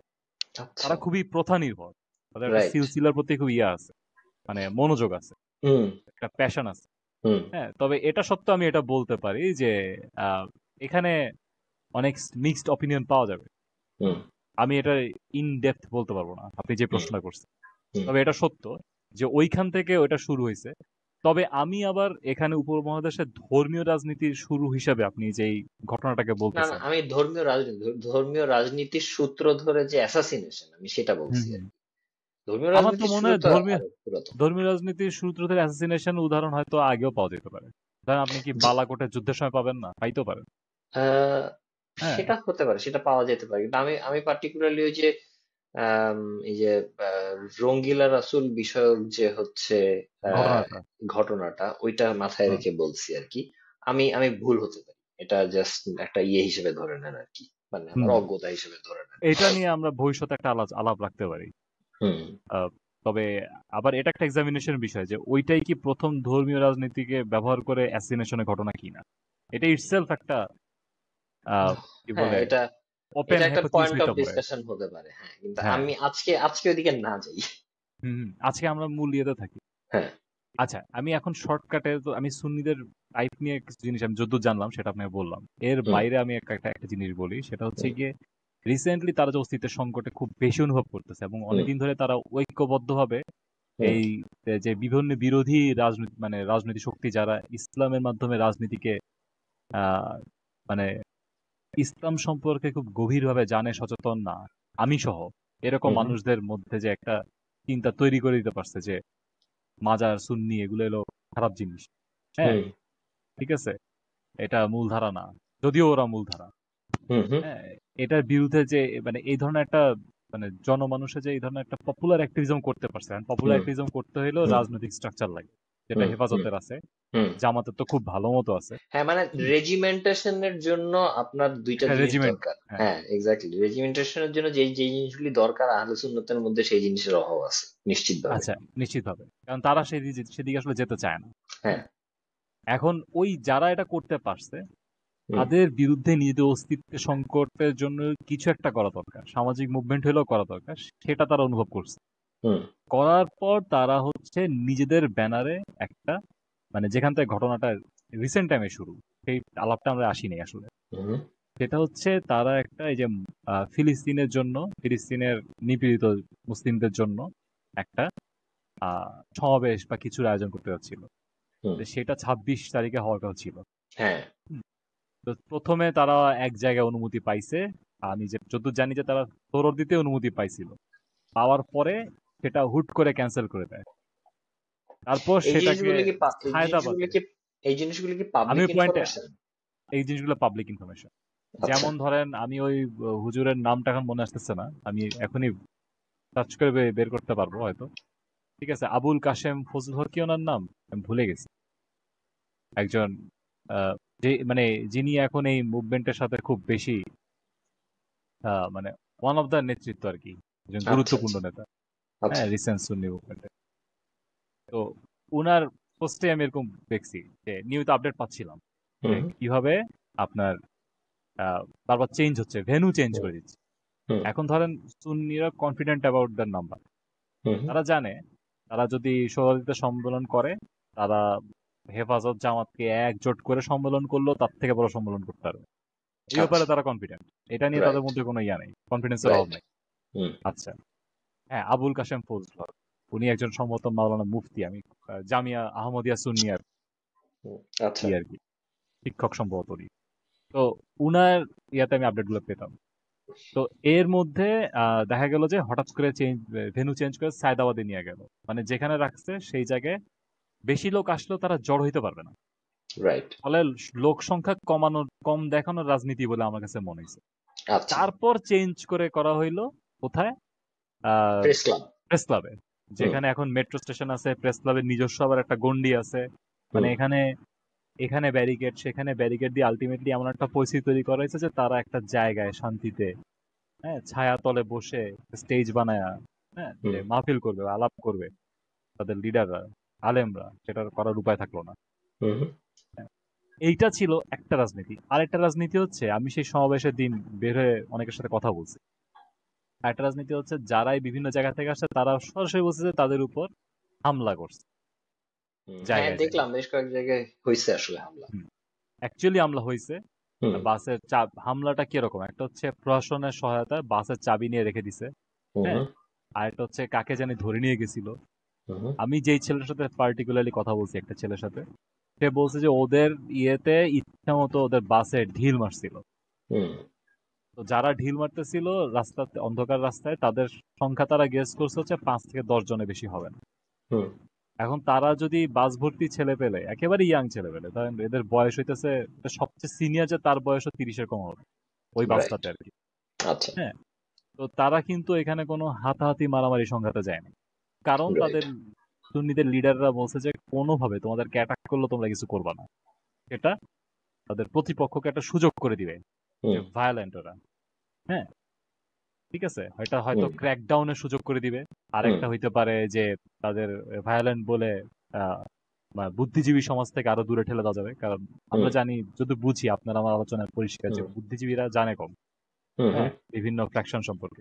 হুম আচ্ছা, তো এই কারণে তারা কিছু করে নাই। তো অনেকভাবে বিরক্ত করার পরেও, এবং সমাবেশ যখন চলমান ছিল তখনও নাকি ঢাকার আশেপাশে অনেক বাস মানে আটকায় দেওয়া হয়েছে, যার কারণে তারা সবাই আসতেও পারে নাই। হুম আর 12টার মধ্যে মোটামুটি সমাবেশ শেষ করে ফেলছে। হুম হ্যাঁ, ওই দিনটাও প্রাকৃতিক ভাবে অনেক প্রতিকূল ছিল, প্রচন্ড রোদ ছিল, প্রচন্ড গরম ছিল। হুম আচ্ছা, তো এই এটাতে তারা সরাসরি অভিযুক্ত করছে, আমার কথা না। যাদের সাথে কথা বলছি এবং যাদের অনলাইনে প্রচারণা দেখতেছি, মানে যাদের অনলাইনে বক্তব্য দেখতেছি, সবার কথা এটা তারা মূলত জামাত ইসলামকে ইয়ে করছে। তো আপনি যে একটা বর্তমান সরকারের দলে, মানে যে জামাতের একটা কি বলে এটাকে, ছায়া সরকার নাকি, হুম এটা কি হুম সঠিক শব্দ? হুম। আমি আমি পার্টিকুলারলি সাজা সরকার বলিনি, আমি অন্য কিছু একটা বলছি, আমার এখন খেয়াল নেই। আপনি বলছেন প্রশাসনে ওদের অনেক হ্যাঁ। দখল এখন। হুম হ্যাঁ, আচ্ছা, যাক, প্রশাসনে ওদের অনেক দখল এবং তারাই এটাকে ব্যবহার করে যেই আহ, হুম ওদের সমাবেশটাকে বাধাগ্রস্ত করছে, এটা তারা, এটা সুন্নির আহ, অনেক মানুষের বক্তব্য, রাইট। হ্যাঁ, দেখা দৃশ্যমান। হুম। আচ্ছা, ওই সমাবেশের অন্যতম আয়োজক ছিলেন, আঞ্চলিক আয়োজক ছিলেন, যাকে হত্যা করা হয়েছে, রইসুদ্দিন। ও আচ্ছা, ইন্টারেস্টিং। আচ্ছা, উনি যখন সমাবেশ থেকে বাড়ি ফিরছেন, তখন তার গ্রামে, ওটা একটা গ্রামাঞ্চল, তার গ্রামে আগে থেকেই তাদের পরিবার, মানে তার প্রতি যারা, মানে সহমর্মী, তাদের বক্তব্য অনুযায়ী, মানে অনলাইনে, আমি এটা সব অনলাইন থেকে পাওয়া, হুম আমি হুম যেটা দেখছি যে উনি, ওনার পিছনে নামাজ পড়া নিয়ে কিছু অংশে মানুষের ইয়ে ছিল যে ওনার পিছনে নামাজ পড়া যাবে না। সাধারণত এটা সুন্নিদের বিরোধী অংশ, হুম ওয়াহাবি, আহলে হাদিস হুম বা জেনারেলি জামাত ইসলাম, হুম ওনারা এই ধরনের হুম বক্তব্য দিয়ে থাকে, হুম হ্যাঁ, যে এরা মানে শিরকি পথে আছে, এদের পিছনে নামাজ পড়া যাবে না। হুম হ্যাঁ, এরকম একটা কথাবার্তা নাকি চলিত ছিল। হুম হুম আর হচ্ছে গিয়ে ওনার বিরুদ্ধে একটা মব তৈরি করা হয়েছে। এখন তো হুম মব মুহুর্মুহু হইতেছে, মুড়ি মুরকির মতো মব। হুম কিন্তু ওনার বিরুদ্ধে মব তৈরি করা হয়েছে যে উনি নাকি, খুবই গুরুতর অভিযোগ, খুবই কুৎসিত অভিযোগ, সেটা হচ্ছে যে উনি নাকি আহ কোন একজন স্টুডেন্টকে বলাৎকার করছেন বা এরকম কিছু। আচ্ছা। এইটা বলে মবটা তৈরি করে ওনাকে, ওনার উপর হামলা করা হয়েছে, পুলিশে দেওয়া হয়েছে, প্রচুর মারধর করা হয়েছে, একটা পর্যটনী মারা গেছে। হুম এখন যে অভিযোগ, সেটা নাকি 2 মাস আগের করা ঘটনা। হুম হুম মানে ওরা যেটা বলতেছে সেটা হচ্ছে 2 মাস আগের ঘটনা। হুম হুম এইটা সুন্নি লোকেরা এবং ওনার পরিচিত মানুষজন থেকে শুরু করে বাংলাদেশ ইন জেনারেল কেউ এটা মানে গিলে নাই আর কি, এই কথাটা, যে না, এটা হইতেই পারে না। এটা হুম অ্যাকচুয়ালি তাকে এই সমাবেশের পরে কেন এটা করা হলো, 2 মাস আগে হুম ঘটনা হইলে কেন তখনই স্টেপ নেওয়া হুম হলো না? হুম যদি করে থাকে, পুলিশি হুম বিচার প্রক্রিয়াটা প্রমাণ হবে, তারপর তাকে হুম সাজা হবে আইন অনুযায়ী। এটা হুম কেন হইল না? হুম। তাদের তাদের সবার বক্তব্য হচ্ছে ইভেন তারা, আমার ধারণা তার আগে কি কোনো মামলা টামলা হয়েছিল 2 মাস আগে আচ্ছা, এরকম? আমি জানি না, আমার জানা মতো হয়নি।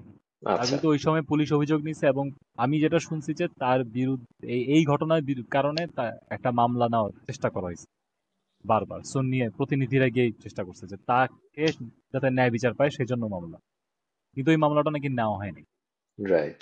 আমার জানা মতে। হ্যাঁ, হুম। ঠিক আছে, কোনো স্টেপ পুলিশ নেয় নাই ইত্যাদি। তো এত আন্দোলনের পরেও নাকি নেয়, যেই হুম। কারণে আসলে আন্দোলনটা হচ্ছে এবং সেটা ক্রমবর্ধমান হয়েছে ছোট থেকে শুরু হয়ে। এটাকে তারা ইন্টারেস্টিং। একটা হত্যাকাণ্ড হিসেবে দেখতেছে, মব হুম। তৈরি করে অভিযোগ, মিথ্যা অভিযোগ দিয়ে মব তৈরি করে হত্যাকাণ্ড হিসাবে মানে সুন্নিরা দেখে। এটা তো হত্যাকাণ্ডই, এই ব্যাপারে তো কোনো সন্দেহ নেই। হ্যাঁ, রাইট। কিন্তু মানে এটা এটা এটা অবশ্যই হত্যাকাণ্ড, টার্গেট কিলিং আর কি। Target killing. না, তারা হুম। বলতে চাচ্ছে যে এটা হ্যাঁ টার্গেট কিলিং এবং অভিযোগগুলো মিথ্যা, হুম। মিথ্যা অভিযোগে। হুম। হুম। ঠিক আছে, কারণ আমাদের দেশে যেটা হয় কালচারালি, অভিযোগ এই ধরনের একটা গুরুতর ঘটনা অভিযোগ সত্য হইলে সেটার প্রতি একটা মানুষ জাস্টিফিকেশন চলে আসে যে না, যদি হুম। এই কাজ করে, ঠিক আছে, এরকম হইতেই পারে, মানুষ হুম। রাগের মাথায়। কিন্তু এখানে সেটা হওয়ারও সুযোগ নাই। এটা হচ্ছে সুন্নিদের বক্তব্য। হুম। এবং আন্দোলনটা কত বড় এটা তো অলরেডি আমরা আলাপ করলাম। হুম। তো এই সকল ক্ষেত্রে ওই জামাত এবং সরকারের ভিতরে থাকা বা সরকারের সাথে অ্যালায়েন্সে থাকা একটা গোষ্ঠীকে তারা ইঙ্গিত করতেছে এখন পর্যন্ত। হুম। কারণ পুলিশের পিছনে আশ্রয় নিয়ে যারা হামলা করছে তাদেরকেও অনলাইনে যদি প্রচারণা দেখলাম যারা জামাতের লোক। আমি একটা ভিডিও দেখছি বাই দি ওয়ে, যেখানে হুম। বলতেছে সে জামাতের লোক। ও, হ্যাঁ, ইন্টারেস্টিং। তারা অ্যাটাক করছে, আঘাত করছে লোকাল ব্যবসায়ীদেরকে। আমরা হুম। স্থানীয় ব্যবসায়ী, আমরা এইসব কিরা কিসের শুননি, আমরা হচ্ছে শুননি, এদেরকে মাইর দিছি, এই টাইপের কথাবার্তা বলতেছে। এরকম একটা ভিডিও দেখছি আমি। হুম। এখন যাচাই করিনি এটা কদ্দূর রিয়েল, মানে হুম। হুম। দেখে রিয়েল মনে হয়েছে। ঠিক আছে, কিন্তু এই জিনিসটা নিয়ে বিশদ আলোচনা নাই। এটা কিন্তু খুব সিরিয়াস, অভিযোগগুলো সিরিয়াস, একদম নাই, দ্যাটস কোয়াইট আন্দোলনের ইন্টারেস্টিং ঘটনাটা যে খুব সিরিয়াস। বিশদ আলোচনা এইটা নিয়ে তো অনেক পরের কথা। এই যে পার্টিকুলারলি হচ্ছে লোকটাকে মেরে ফেলা হলো, হুম। এটা নিয়েই কোনো আলাপ নেই। আচ্ছা, আরেকটা বিষয় হচ্ছে, এবার আমি করিডোরের প্রসঙ্গ, ও আচ্ছা, এক এক লাফে করিডোর। এক লাফে আসি না, একটু সম্পর্কিত আছে ভাই। আচ্ছা, হ্যাঁ বলেন। আমি তো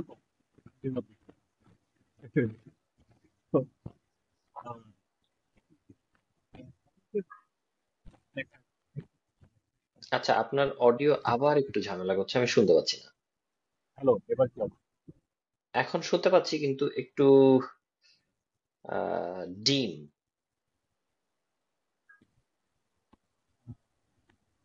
এবার কি হবে? তুই চেঞ্জ করে দে। শুনতে পাচ্ছি কিন্তু ডিম, খুবই ধীরে শুনতে, মানে আস্তে শুনতে পাচ্ছি আর কি। অদ্ভুত ব্যাপার। এখন আবার ঠিকঠাক আছে। এখন ঠিক হয়েছে। হ্যাঁ, আচ্ছা, এটা নেট ইস্যু হইতে পারে। হতে পারে। আচ্ছা, তো যেটা করিডোরে যেভাবে লাফ দিতে চাচ্ছিলাম, সেই লাফটা হচ্ছে এরকম। একটা হচ্ছে হেফাজত আহ, নারী কমিশনের যেই সংস্কার, হুম। হ্যাঁ, সেটা নিয়ে তারা একটা শোডাউন করছে। হুম। তো তাদের যেই আয়োজন মাহফিল, যাই বলি আমরা, প্রতিবাদ সমাবেশ, সেটাতে কিন্তু তারা সোহরাওয়ার্দী উদ্যানের অনুমতি পেয়ে গেছে। রাইট। ঠিক আছে, তার মানে দেখা যায় যে সরকারের বিরুদ্ধে একটা গোষ্ঠীও যদি আয়োজনে করতে চায়, হ্যাঁ, সরকারের কোন একটা, নারী কমিশন তো সরকারেরই কাজ, এখন আমি জানি না কি ওটা উল্টা দাবি করবে কিনা।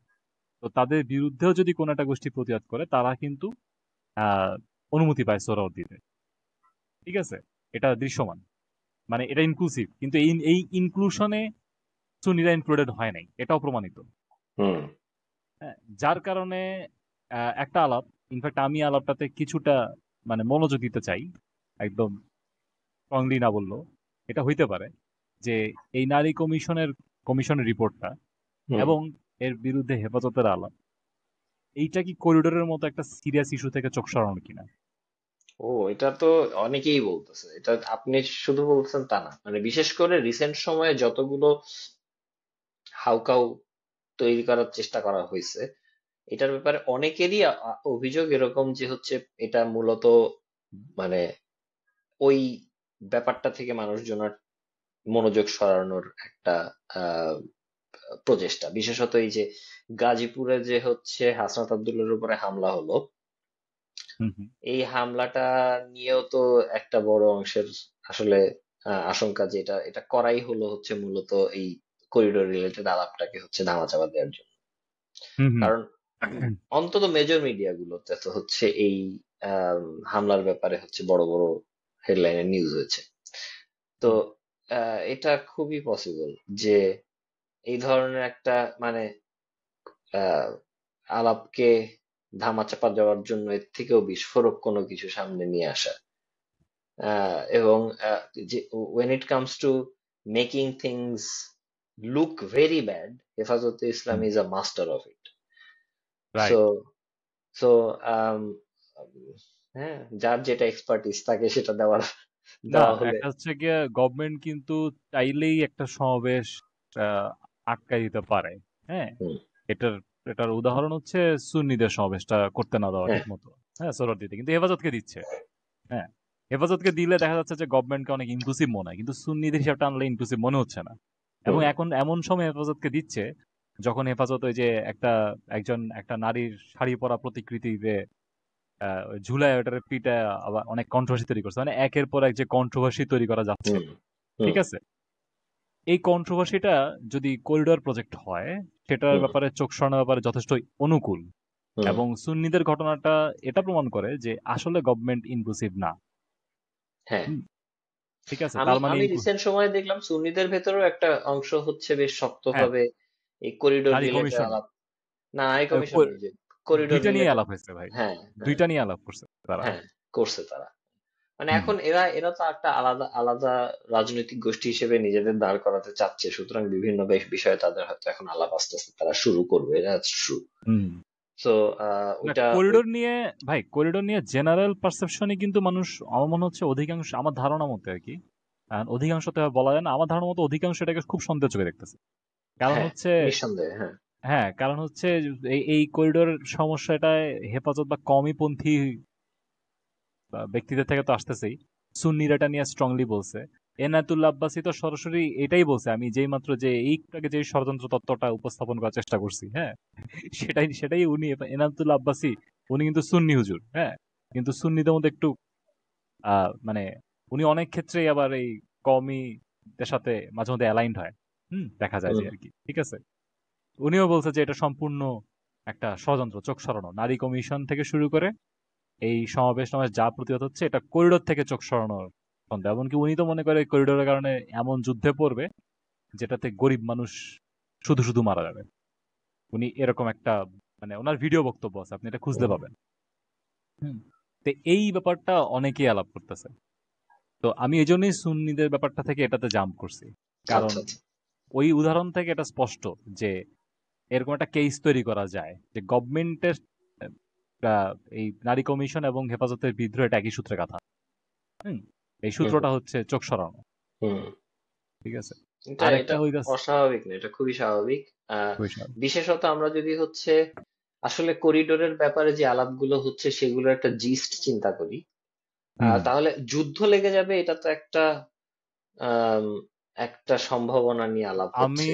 আপনাকে ইন্টারাপ্ট করে আমি জাস্ট এটুকু বলি, হ্যাঁ। করিডোরের ফলে কি কি হইতে পারে হুম। এটা নিয়ে আপনি আপনার জেনারেল বিস্তারিত আলাপটা বলেন, এটা শুনি। কি মানে করিডোর যদি হয়, নাকি করিডোর করার জন্য কি কি মানে করিডোর করার উদ্দেশ্যে কি কি দুইটাই করেন। ধরনের। প্রথমে আমরা আসি করিডোর হইলে কি কি হইতে পারে, মানে সফল হইলে। রাইট। হুম। আর করিডোর করার উদ্দেশ্যে কি কি করতে পারে কোন কোন গোষ্ঠী, সেটা আমরা এর পরে ধাপে আসি। না, সমস্যা নেই। দেখেন ওইটাই বলতে নিছিলাম হচ্ছে গিয়ে এই যে করিডোর হলে কি হতে পারে এই অনুমানের মানে আহ, বেশ কিছু রকম ফের আছে। অফকোর্স একটা গ্রুপ যারা হচ্ছে আহ, এই আহ, ইউনুস ক্যাবিনেটের ভক্ত, এই ভক্ত আশেকানদের একটা অংশ বোঝানোর চেষ্টা করছে কি হবে এই করিডোর নিয়ে শুধু শুধু এত হাউকাউ করা হচ্ছে, এরকম একটা ইনফরমাল করিডোর। এই ধরনের লেখা আমি রিসেন্টলি দেখলাম, বেশ বেশ চাউর হচ্ছে মানুষজনের মধ্যে, যে এরকম একটা ইনফরমাল করিডোর তো হচ্ছে আরাকান আর্মির সাথে বাংলাদেশ গভর্নমেন্টের অনেক দিন ধরেই আছে, সে তো আওয়ামী লীগ আমল থেকেই আছে। এবং সেও প্রায় হচ্ছে 8-10 বছরের বেশি ধরে তাদের এই ধরনের একটা ইনফরমাল করিডোর আছে, যেখান থেকে হচ্ছে তারা বিভিন্ন হিউম্যানিটেরিয়ান এইড পেয়ে থাকে সাধারণত। তো এখন সেটা একটু ফর্মালি ইউএন এর তত্ত্বাবধানে যদি করা হয় সেটা একটু বেটার ম্যানেজড হবে, মানুষজন একটু বেশি সুযোগ সুবিধা পাবে। কিছু মানুষ কম না খেতে পায় মারা যাবে, বিনা চিকিৎসায় মারা যাবে। তো আমরা যদি হচ্ছে মানুষ হিসেবে এবং হচ্ছে মানবিক মানুষ হিসেবে হচ্ছে চিন্তা করি, তাইলে corridor can be a good option. আমরা মানে আমরা তো ওই যে মাদার অফ হিউম্যানিটি দেখছি, আমরা এখন গ্র্যান্ডফাদার অফ হিউম্যানিটিও দেখবো। তো এটা এক ধরনের এটা এক ধরনের হচ্ছে সম্ভাবনার আলাপ আমরা দেখি। তো এর বাইরে হচ্ছে আরেকটা গ্রুপ যেটা একদম মিরর অপোজিট টু ইট, সেটা কি তারা বলছে যে করিডোর হওয়া মানে হচ্ছে সরাসরি এখান থেকে অস্ত্র যাবে, এবং particularly well let's let's make it very clear. আমরা সবসময় সাধারণত যখন হচ্ছে ইউএন ইনভলভমেন্ট কোথাও দেখি আমরা ধরে নিই ইউএন মানে আসলে ইউএস। এটা জেনারেল পারসেপশন মানুষের ভেতরে, এবং এটা এই পারসেপশন তৈরি হওয়ার পেছনে 101টা কারণ আছে। এবং সাধারণত জনমানুষের পারসেপশনটাকে আমি খুব গুরুত্ব সহকারে দেখি, কারণ এরা হয়তো খুব মাইনিউট ডিটেল সবসময় খেয়াল করে না, কিন্তু মোটামুটি গোদা ভাবে এরা সামহাও বেশ নির্ভুল একটা প্রেডিকশন তারা করে ফেলতে পারে। এবং এই ব্যাপারে আমি একমত যে যখনই আমরা সাধারণত এই ধরনের ইউএন ইনভলভমেন্ট দেখি, এখানে সাম কাইন্ড অফ হচ্ছে ইউএস ডিপ স্টেটের একটা ইনভলভমেন্ট থাকে, globalist deep state to be more specific একটা ইনভলভমেন্ট থাকে। ইদানিং আবার ইউএস বললে একদল হচ্ছে টুক করে লাফ দিয়ে পড়তে পারে যে ইউএস ডিপ স্টেট সিআইএ নিজেরাই তো আছে দৌড়ের উপরে। হ্যাঁ, ট্রাম্প আসার পরে হচ্ছে সিআইএ নিজেরাই হচ্ছে এখনো কোনো ঠিক ঠিকানা নাই তাদের কোন ভবিষ্যৎ হবে না হবে তার উপরে। তো ইউএস ডিপ স্টেট কেন বলেন? তো আমি তাদের জন্য টু স্টেক পলিটিক্যালি কারেক্টেড আমি বলবো গ্লোবালিস্ট ডিপ স্টেট। এবং এই গ্লোবালিস্ট ডিপ স্টেট গুলির হচ্ছে সবসময় হচ্ছে এক ধরনের হোল্ড থাকে এই গ্লোবালিস্ট অর্গানাইজেশন গুলির উপরে, পার্টিকুলারলি ইউএন, ইইউ, এই ধরনের অর্গানাইজেশন গুলির উপরে। আমাকে যদি এভিডেন্স চান, আমার কাছে কোনো এভিডেন্স নেই। এইগুলি বেসিক যেটা বললাম আর কি আমজনতার পারসেপশন, আমি সেটাই আপনাদের সাথে শেয়ার করতেছি আর কি। তো সাধারণত যেটা হয় যে মিরর অপোজিট ধারণাটার কথা বললাম, যে ওই কিছুই হবে না বিপরীতে যেই অনেক কিছু হবে ধারণাটা, সেটা হচ্ছে গিয়ে যে এই ধরনের একটা ইনভলভমেন্ট বা এই ধরনের একটা হিউম্যানিটেরিয়ান করিডোর যদি হচ্ছে অ্যালাউ করা হয় বাংলাদেশের মধ্যে দিয়ে, তাইলেই সাধারণত যেটা বিভিন্ন অন্যান্য দেশের উদাহরণ প্রায় সময় আনে অনেকে, আফগানিস্তানের প্রসঙ্গ আসে, এখানে ইয়ের প্রসঙ্গ আসে, ওর নাম কি আহ আহ সিরিয়ার প্রসঙ্গ আসে, যেখানে হচ্ছে এই ধরনের হিউম্যানিটেরিয়ান করিডোর গুলি সরাসরি হচ্ছে মিলিটারি ইকুইপমেন্টের জন্য ব্যবহৃত হয়েছে, সরাসরি হচ্ছে ইন্টেলিজেন্স অ্যাপারেটাসের ইনস্টলমেন্টের জন্য ব্যবহৃত হয়েছে। এইসব কারণবশত হচ্ছে ধরে নেওয়া হয় যে এটা একটা দীর্ঘমেয়াদী যুদ্ধাবস্থার দিকে ঠেলে দিবে অন্তত ওই রিজিয়নটা। এবং এইটার ফলে there is a good possibility যে বাংলাদেশকে হয়তো একটা দীর্ঘ সময়ের জন্য ওই অংশটুকু হইলেও, অন্তত করিডোর যে অংশটুকু দেওয়া হইলো বা সেই সারাউন্ডিং অংশটা, এখনো তো ঘোষণা করা হয়নি কোন রকমের বিস্তারিত যে করিডোর কোথায় দেওয়া হবে বা জিওগ্রাফিক্যাল লোকেশন এটার কোথায় হবে বাংলাদেশে। আম, এরা এরা নানান ভাবে হচ্ছে গোলপোস্ট সরানোর চেষ্টা করতেছে, কখনো বলতেছে হচ্ছে কি এটা নীতিগত ভাবে সিদ্ধান্ত নেওয়া হয়েছে, কখনো কখনো বলছে না আমরা তো কোনো ডিসাইড করি নাই, কখনো কখনো বলতেছে না এটা করিডোর না এটা চ্যানেল। তো আহ এর মধ্যে থেকেও মোটামুটি হচ্ছে মোটা দাগে যেই কথাগুলি আমরা শুনতে পাচ্ছি সেটা হচ্ছে যে এই ধরনের যদি কোনো করিডোর দেওয়া হয়, তাহলে বিপরীত মতটা এই যে ওই অঞ্চলটা এবং তার সারাউন্ডিং যে অঞ্চলগুলি আছে এই অঞ্চলগুলি একটা দীর্ঘ সময়ের জন্য সাধারণ মানুষের জন্য হচ্ছে অগম্য হয়ে যাবে, এখানে সাধারণ মানুষের কোনো অ্যাক্সেস থাকবে না। এবং there is a good possibility এখানে এমনই হচ্ছে যুদ্ধাবস্থা তৈরি হতে পারে যার ফলে এটা কার্যত দেশের অংশ হিসেবে বিবেচিত নাও হতে পারে। সো রাষ্ট্রের যে সার্বভৌমত্ব অখণ্ডতা নিয়ে প্রশ্নগুলো আসতেছে, এগুলো আসতেছে এই চিন্তাধারা থেকে যে এই ধরনের একটা করিডোর হলে সেটা এমনই একটা যুদ্ধাবস্থার দিকে টার্ন নিতে পারে যখন when things go south, তাতে করে হচ্ছে ওই অঞ্চলটা পার্টিকুলারলি মানুষের জন্য, সাধারণ মানুষের জন্য যাতায়াতের অগম্য হয়ে যাবে, এবং হচ্ছে এখানে কার্যত কোনো রকমের বাংলাদেশের অথরিটি কার্যকর থাকবে না। রাষ্ট্রীয় অথরিটি কার্যকর না থাকা মানে হচ্ছে ওইটা আসলে কার্যত রাষ্ট্র থেকে বিচ্ছিন্ন। এর থেকেও কয়েক দফা এগোয়ে হচ্ছে বিশেষ করে হচ্ছে আওয়ামী সমর্থক আম, আমাদের মানুষজন যারা আছেন তারা তারা বলেন যে এই যে শেখ হাসিনা বলে গেছিলেন এখানে একটা এই যে আহ, খ্রিস্টান রাষ্ট্র প্রতিষ্ঠা করার চেষ্টা চলতেছে। তো এই ধরনেরই ছোট ছোট রাষ্ট্রে বিভক্ত হয়ে যাবে, এবং হচ্ছে এই ছোট ছোট রাষ্ট্রগুলির মধ্যেই হচ্ছে এই এই হচ্ছে আমাদের দেশেরও কিছু অংশ হচ্ছে জুড়ে যাবে, এবং এইটা চিরস্থায়ী ভাবে আমাদের দেশ থেকে বিচ্ছিন্ন হয়ে যাবে। তো এই ধরনের আলাপ আমরা শুনি।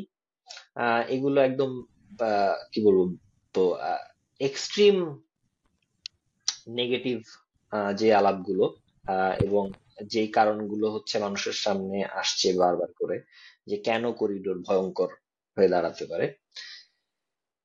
এর বাইরে আম, কিছু নরমপন্থী বিরোধিতাও আমরা দেখি, যে এই ধরনের কোনো সিদ্ধান্ত যদি হিউম্যানিটেরিয়ান করিডোর দিতেও হয়, এই সিদ্ধান্ত তো আসলে হচ্ছে পার্লামেন্টের সিদ্ধান্ত। এই সিদ্ধান্ত দেওয়ার মতো ম্যান্ডেট তো পার্টিকুলারলি এই ধরনের, বিশেষ বিএনপি যে কথাবার্তাগুলি প্রায় সময় বলছে যে এই ধরনের বড় একটা সিদ্ধান্ত তো একটা সর্বসম্মতক্রমে গৃহীত হওয়া উচিত, অন্তত পক্ষে একটা পলিটিক্যাল গভর্নমেন্ট যার হচ্ছে পার্লামেন্ট কল করার মতো অ্যাবিলিটি আছে, তারা হচ্ছে পার্লামেন্টে আলাপ আলোচনার মাধ্যমে কতটুকু ছাড় দেওয়া যায়, কি ধরনের করিডোর করা যায়, কি ধরনের অ্যাকাউন্টেবিলিটি রাখা যায়, কি কি মেকানিজম রাখতে হবে, এই আলাপগুলো হচ্ছে তারা নিজেদের মধ্যে করে পলিটিক্যাল গভর্নমেন্ট এই ডিসিশনটা দিবে।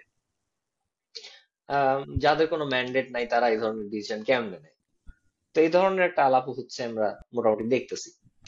এখন ইমপ্লিকেশনের জায়গা থেকে আমার বেসিক্যালি যেটা মনে হয় যে যদি গ্লোবালিস্ট ডিপ স্টেট, এবং আমি আমার ব্যক্তিগত ধারণা গ্লোবালিস্ট ডিপ স্টেটের যে সন্দেহটা আসে এটার পিছনে অনেক আহ, যুক্তিযুক্ত কারণ আছে। এর একটা কারণ হচ্ছে প্রফেসর ইউনূস নিজে। কারণ প্রফেসর ইউনূস নিজে এমন একটা প্রক্রিয়ার মধ্য দিয়ে আজকে এই অবস্থানে আসছেন, যেখানে উনি হচ্ছে সরাসরি বাংলাদেশ রাষ্ট্রের রাষ্ট্রীয় সিদ্ধান্ত নেওয়ার মতন একটা গদিতে। এই প্রক্রিয়াটা হচ্ছে এতটাই অস্বচ্ছ এবং এতটাই হচ্ছে গ্লোবাল ডিপ স্টেট দ্বারা আম, দূষিত, ওনাকে ইনভলভ করে এই ধরনের যে কোনো, এটা যদি খুবই দুধে ধোয়া তুলসী পাতার ধরনের একটা ইনিশিয়েটিভও হয়, তারপরেও এই ধরনের সন্দেহ এবং এখানে গ্লোবাল ডিপ স্টেটের সুবিধা অসুবিধার প্রশ্ন আসবেই। তার কারণটা হচ্ছে মানুষটা ডক্টর ইউনূস। কারণ আপনি যদি এই মানুষটার ট্রেজেক্টরিটা দেখেন, কিভাবে করে সে হচ্ছে আজকের অবস্থানে আসছে, আহ, আপনি মানে একটু কষ্ট করে হলেও যদি আম, চিলির যে শিকাগো বয়েজের যে স্টোরি, এটা ফলো করেন, যারা হচ্ছে বেসিক্যালি হচ্ছে ইউএস ট্রেইনড ইকোনমিস্ট, তারা হচ্ছে চিলির যে democratically elected socialist leader Salvador Allende, তাকে একটা মিলিটারি কুর মাধ্যমে উৎখাত করে একটা দীর্ঘ সময়ের জন্য চিলি কিন্তু হচ্ছে ওপেন মার্কেট ইকোনমিতে প্রবেশ করে একজন মিলিটারি ডিক্টেটরের হাত ধরে। এবার সেই মিলিটারি ডিক্টেটরের মূল যে হচ্ছে অর্থনৈতিক চালিকা শক্তি হিসেবে পরামর্শদাতা ছিলেন, ওনাদেরকে বলা হয় হচ্ছে Chicago boys. Chicago boys basically group of economist যারা হচ্ছে ইউএস এর বিভিন্ন বিশ্ববিদ্যালয় থেকে ইয়ে করছেন, তার মধ্যে মেজরলি যারা ইউনিভার্সিটি অফ শিকাগো থেকে হচ্ছে বিভিন্ন ভাবে হচ্ছে ওনাদের ইকোনমিক ফিলোসফি গুলো ধার করেছেন, শিখছেন, সেই মানুষদের কথা আমি একটু বলা হয়। ইন্টারাপ্ট করে একটা জিনিস ঢুকাই। আপনি কি হুম। তাহলে বলতে চাচ্ছেন যে ডক্টর ইউনূস একজন শিকাগো গ্র্যান্ডপা? উনি কি তাহলে একাই এই কাজটা করবেন এবং ওনার সহযোগীরা কারা? না, আমি শিকাগো শিকাগোর সাথে ওনাকে কোনোভাবেই আহ, ইয়ে করতেছি না। আমি বলতেছি ট্রেন্ডটা, যে ধরনটা, ডিপ স্টেট গুলো কিভাবে কাজ করে। আমি সেই জায়গা থেকে আসলে প্রশ্নটা করছি। আমি হুম তাকে হুম। শিকাগো গ্র্যান্ডপা বলার উদ্দেশ্য হচ্ছে গিয়ে উনি একই উদ্দেশ্যে একইভাবে ট্রেন কিনা। একদমই তার ট্র্যাজেক্টরিটা যদি আপনি দেখেন একদম আমি কমপ্লিটলি একইভাবে সেই অর্থে ট্রেন্ড। শিকাগো গ্র্যান্ডপা বলছি, মানে লিটারালি শিকাগো হ্যাঁ অঞ্চলটাকে হ্যাঁ হ্যাঁ, চিনি। একেবারে কমপ্লিটলি, মানে সেই ক্ষেত্রে খুব উনি কি ইন্টারেস্টিং। একলা কাজটা করছেন নাকি ওনার সাথে আরো কেউ আছেন এখানে? হতে পারে, কিন্তু আমরা তো আসলে ফিগার হেড চিন্তা করি যখন আলাপ করি, হুম তাই না? আমরা আলাপ করার সময় ফিগার হেড চিন্তা করি। আমরা আওয়ামী লীগের কথা বললে শেখ হাসিনার কথা চিন্তা করি, বিএনপির কথা বললে খালেদা জিয়া বা তারেক জিয়ার কথা চিন্তা করি। সো ওইভাবে করে যদি চিন্তা করি, মূলত এই গোটা যে দক্ষযজ্ঞ চালানোর চেষ্টা করা হচ্ছে, এটার ফিগার হেডটা আসলে হচ্ছে মোহাম্মদ ইউনূস। আর মোহাম্মদ ইউনূসের ট্রাজেক্টরিটা কি? মোহাম্মদ ইউনূসের ট্রাজেক্টরি হচ্ছে 80-র দশকের শুরু পর্যন্ত সে মোটামুটি চিটাগাং বিশ্ববিদ্যালয়ের একজন অর্থনীতির শিক্ষক ছিলেন। এর বাইরে ওনার ওনার খুব যে আরো বড় পরিচয় ওরকম কিছু ছিল না। উনি আহ, আহ, ইয়ের ইউএস এর একটা আম, মোটামুটি অ্যাবাভ অ্যাভারেজ একটা বিশ্ববিদ্যালয় থেকে উনি হচ্ছে পিএইচডি কমপ্লিট করে দেশে এসে রিজয়েন করেন। প্রথমে হচ্ছে প্ল্যানিং কমিশনে, এবং পরবর্তীতে প্ল্যানিং কমিশন মানে বাংলাদেশ প্ল্যানিং কমিশন, এবং পরবর্তীতে প্ল্যানিং কমিশনের চাকরি ছেড়ে দিয়ে উনি হচ্ছেন এই চিরাং বিশ্ববিদ্যালয়ের অর্থনীতি ডিপার্টমেন্টের হেড হিসেবে জয়েন করেন বিশ্ববিদ্যালয়ে। এবং এই 80-র দশকের সূচনা পর্যন্ত উনি মোটামুটি এই ছিলেন। এর বাইরে ওনার পারিবারিক পরিচয় যেটা, ওনার বাবা ছিলেন হচ্ছে ওই চিটাগাং অঞ্চলের সওদাগর বলতে যাদেরকে বোঝানো হয় এরকম। ওনারা ওনাদের পারিবারিক ব্যবসা হচ্ছে বিভিন্ন ধরনের সওদাগরি ব্যবসা। তার মধ্যে একটা অন্যতম মূল ব্যবসা হচ্ছে সুদে টাকা খাটানোর ব্যবসা। এবং এটা কেউ মোটামুটি অস্বীকার করবেন না, মোটামুটি যারা সওদাগরি ব্যবসা সম্পর্কে ধারণা রাখেন, যে সুদে হুম টাকা খাটানো বা মহাজনী ব্যবসা যেটা বলে হুম হুম হুম ট্রেডিশনাল ভাষায়, মহাজনী ব্যবসা সওদাগরি ব্যবসার একটা অন্যতম প্রধান পার্ট। এদের আলাদা আরো অনেক বিজনেস আছে, কিন্তু হুম সওদাগরি ব্যবসার একটা অন্যতম প্রধান পার্ট হচ্ছে মহাজনী ব্যবসা। হুম তো পারিবারিক ভাবে উনি মোটামুটি সুদে টাকা খাটানোর ব্যাপারটা সম্পর্কে আইডিয়া রাখেন, যে কিভাবে করে হচ্ছে সুদে টাকা খাটানো হয়, এবং এই যে ছোট ছোট অ্যামাউন্টে হচ্ছে বড় সুদ অ্যাপ্লাই করা, এই ব্যাপারটা উনি পারিবারিক ভাবে পরিচিত।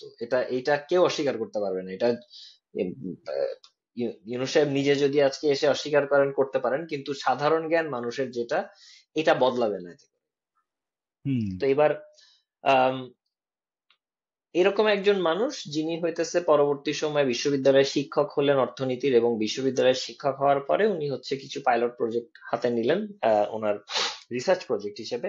সেই পাইলট প্রজেক্টের পার্ট হিসেবে উনি যে গ্রামীণ প্রজেক্টটা নিলেন, যেখানে হচ্ছে ইনস্টেড অফ ওই যে আম, ব্যক্তি বিশেষ মহাজনের পরিবর্তে উনি এক ধরনের ব্যাংকিং স্ট্রাকচার প্রপোজ করলেন সেই প্রজেক্টের মাধ্যমে, এবং সেটা ইমপ্লিমেন্ট করার চেষ্টা করলেন তার বিশ্ববিদ্যালয়ের সারাউন্ডিং এ, যেটা পরবর্তীতে গ্রামীণ প্রজেক্ট নামে চিটাগাং বিশ্ববিদ্যালয়ের একটা প্রজেক্ট হিসেবে রেকগনাইজ ছিল 80-র দশক পর্যন্ত। পরবর্তীতে 80-র দশকে আমরা যেটা দেখলাম, 75 পরবর্তী সময়ে যে এক ধরনের টার্মোয়েল গেল গিয়ে টিয়ে, মোটামুটি 80-র পরে 80 81 সাল পর্যন্ত হচ্ছে টার্মোয়েল গুলো শেষ হলো। দুইটা অ্যাসাসিনেশন হলো বাংলাদেশের পলিটিক্যাল লিডার, মানে হাইয়েস্ট পলিটিক্যাল লিডারদের। এবং এই অ্যাসাসিনেশন শেষ হয়েছে, মোটামুটি এক ধরনের স্থিতাবস্থা আসলো হচ্ছে এরশাদের আমলে। এরশাদ ওয়ান্স এগেইন মিলিটারি ডিক্টেটর। এবং আমি যদি এখন আবার চিলিতে ফেরত যাই, আমরা দেখব পিনোশে যখন মিলিটারি ডিক্টেটর হিসেবে চিলির ক্ষমতা দখল করলো, পিনোশের আমলে কিন্তু হচ্ছে এই ইউএস ট্রেন্ড ইকোনমিস্টরা হচ্ছে তাদের মার্কেট ওরিয়েন্টেড ইকোনমিক আইডিয়াস গুলি হচ্ছে ইমপ্লিমেন্ট করা শুরু করলো চিলির মার্কেটে। সেই একই ধরনের হচ্ছে একটা ট্রেন্ড, আমরা একদম সেম একই ধরনের ট্রেন্ড আমরা দেখি হচ্ছে ইউনুসের ক্ষেত্রে। কারণ ইউনুস কি করলেন, উনি 80-র দশকে হচ্ছে পর্যন্ত উনি শিক্ষকতায় জড়িত বিভিন্ন বিশ্ববিদ্যালয়ে, কিন্তু 81 বা 82 সালে সম্ভবত উনি হচ্ছে প্রথম লাইমলাইটে আসলেন, অন্তত পক্ষে গ্রামীণ প্রজেক্টের জন্য। এবং সম্ভবত 83 সালে উনি প্রতিষ্ঠা করলেন, 83 বা 82 সালের লাস্টের দিকে উনি হচ্ছে গ্রামীণ ব্যাংকের অনুমতি পাইলেন। এবং হুম গ্রামীণ ব্যাংকের অনুমতির পেছনে খুব ইন্টারেস্টিং একটা নাম বলতে যাচ্ছি আমি এখন। সেটা হচ্ছে আওয়ামী লীগের 3 বারের অত্যন্ত সফল অর্থমন্ত্রী আম, আবুল মাল আব্দুল মুহিত। উনি আচ্ছা তখন হচ্ছে উনি তখন হচ্ছে আম, এরশাদের অর্থমন্ত্রী, হুম সম্ভবত পরিকল্পনা মন্ত্রী বা অর্থমন্ত্রী এরকম কিছু একটা। আবুল মাল আব্দুল মুহিত আবার হচ্ছে আমেরিকা থাকাকালীন সময় ওনার সাথে এক ধরনের হৃদ্যতার সম্পর্ক ছিল হচ্ছে আম, প্রফেসর ইউনূসের। এবং মূলত হচ্ছে আবুল মাল আব্দুল মুহিতের সূত্র ধরে doctor Yunus he actually manage to get permission for গ্রামীণ ব্যাংক। এবং একটা আইন করে মূলত হচ্ছে গ্রামীণ ব্যাংক প্রতিষ্ঠা করা হলো। এবং এই আইনটা করার ক্ষেত্রে বাংলাদেশের অন্যান্য যেসব ব্যাংক আছে প্রত্যেকটা ব্যাংকের জন্য কিন্তু আলাদা আলাদা আইন করে সেই ব্যাংকটা হচ্ছে প্রতিষ্ঠিত হয়েছে। সেই সব কনভেনশনকে মোটামুটি ওভাররাইড করে একটা কমপ্লিটলি ভিন্ন ধরনের একটা কনভেনশনে ভিন্ন ধরনের সুযোগ সুবিধা দিয়ে গ্রামীণ ব্যাংককে হচ্ছে প্রতিষ্ঠা করতে দেওয়া হলো। এবং গ্রামীণ ব্যাংক প্রতিষ্ঠিত হলো এরশাদের আমলে আবুল মাল আব্দুল মুহিতের প্রত্যক্ষ সহযোগিতায়। এবং তার আগ পর্যন্ত কিন্তু ব্যাংকের প্রধান ব্যক্তিত্ব এই ধরনের কোনো বড় পরিচয় আহ মোহাম্মদ ইউনূসের নাই। উনি তখনও পর্যন্ত একটা বিশ্ববিদ্যালয়ের অধ্যাপক। এবার 82 সাল নাগাদ, সম্ভবত 82 সালের শেষ বা 83 সালের শুরুর নাগাদ উনি যখন এই জিনিস প্রতিষ্ঠিত করলেন, গ্রামীণ ব্যাংক তখন মোটামুটি বাংলাদেশ ব্যাপী একটা পরিচিত নাম। আম, এর 1 বছরের মাথায়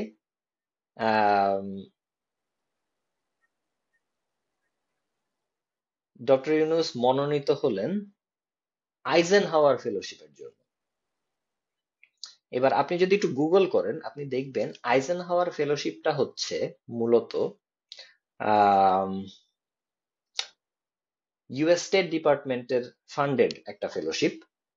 যেই ফেলোশিপটা এখন মূলত অ্যাপ্লিকেশন বেসড, যে আপনি যদি আইজেনহাওয়ার ফেলোশিপ চান আপনি এখন ওদের ওয়েবসাইটে ঢুকে ওদের হুম হুম। অ্যাপ্লিকেশন প্রসিজিওর ফলো করে অ্যাপ্লাই করতে পারেন ফেলোশিপের জন্য।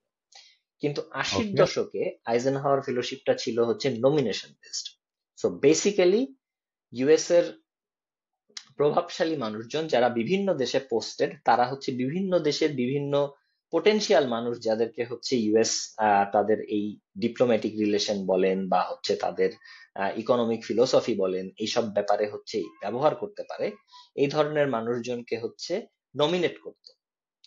তখন কিন্তু অ্যাপ্লিকেশন বেসড ছিল না, তখন ছিল নমিনেশন বেসড। এবং এই গ্রামীণ ব্যাংক প্রতিষ্ঠার বছর খানেকের মাথায় for the first time Eisenhower ফেলোশিপের জন্য উনি মনোনীত হইলেন।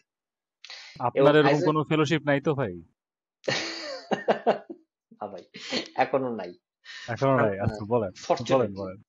তো যাই হোক, তো এই আইজেনহাওয়ার ফেলোশিপের আপনি যদি এখনো যান আইজেনহাওয়ার ফেলোশিপের হুম ওয়েবসাইটে, যে আইজেনহাওয়ার ফেলোশিপের একটা অংশ মানে মূল উদ্দেশ্যই হচ্ছে মূলত যে এই ফেলো হবে হুম হুম। তাকে মোটামুটি ইউএস এর ক্ষমতা কাঠামোর বেশ ডার্ক সাইটের জায়গায় তাদের নেটওয়ার্ক তৈরি করে দেওয়া হয় আইজেনহাওয়ার ফেলোশিপের মাধ্যমে। উদ্দেশ্যটা এটা, এখানে কোনো লেখাপড়া বা পরীক্ষা পাশ করার ব্যাপার নাই কিন্তু, ঠিক আছে? এটা বেসিক্যালি ফেলোশিপটা তো মানে ফেলোশিপের উদ্দেশ্যটাই হচ্ছে নেটওয়ার্ক বিল্ডিং।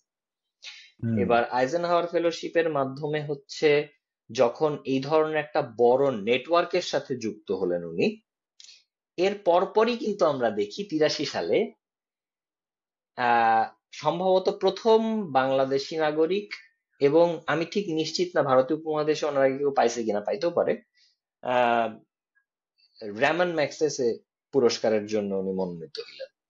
এবার র্যামন ম্যাগসেসে পুরস্কারটা সম্পর্কে অনেকে বলে এটা হচ্ছে এশিয়ার নোবেল প্রাইজ। তো এশিয়ার হুম। ভেতরে যারা কোনো আহ, ইয়েতে ফিল্ডে খুব বড় ধরনের প্রভাব রাখে এই ধরনের মানুষজনদেরকে হচ্ছে র্যামন ম্যাগসেসে পুরস্কার দেওয়া হয়। সো 82-র শেষের দিকে বা 83-র প্রথম দিকে উনি পাইলেন হচ্ছে আইজেনহাওয়ার ফেলোশিপ।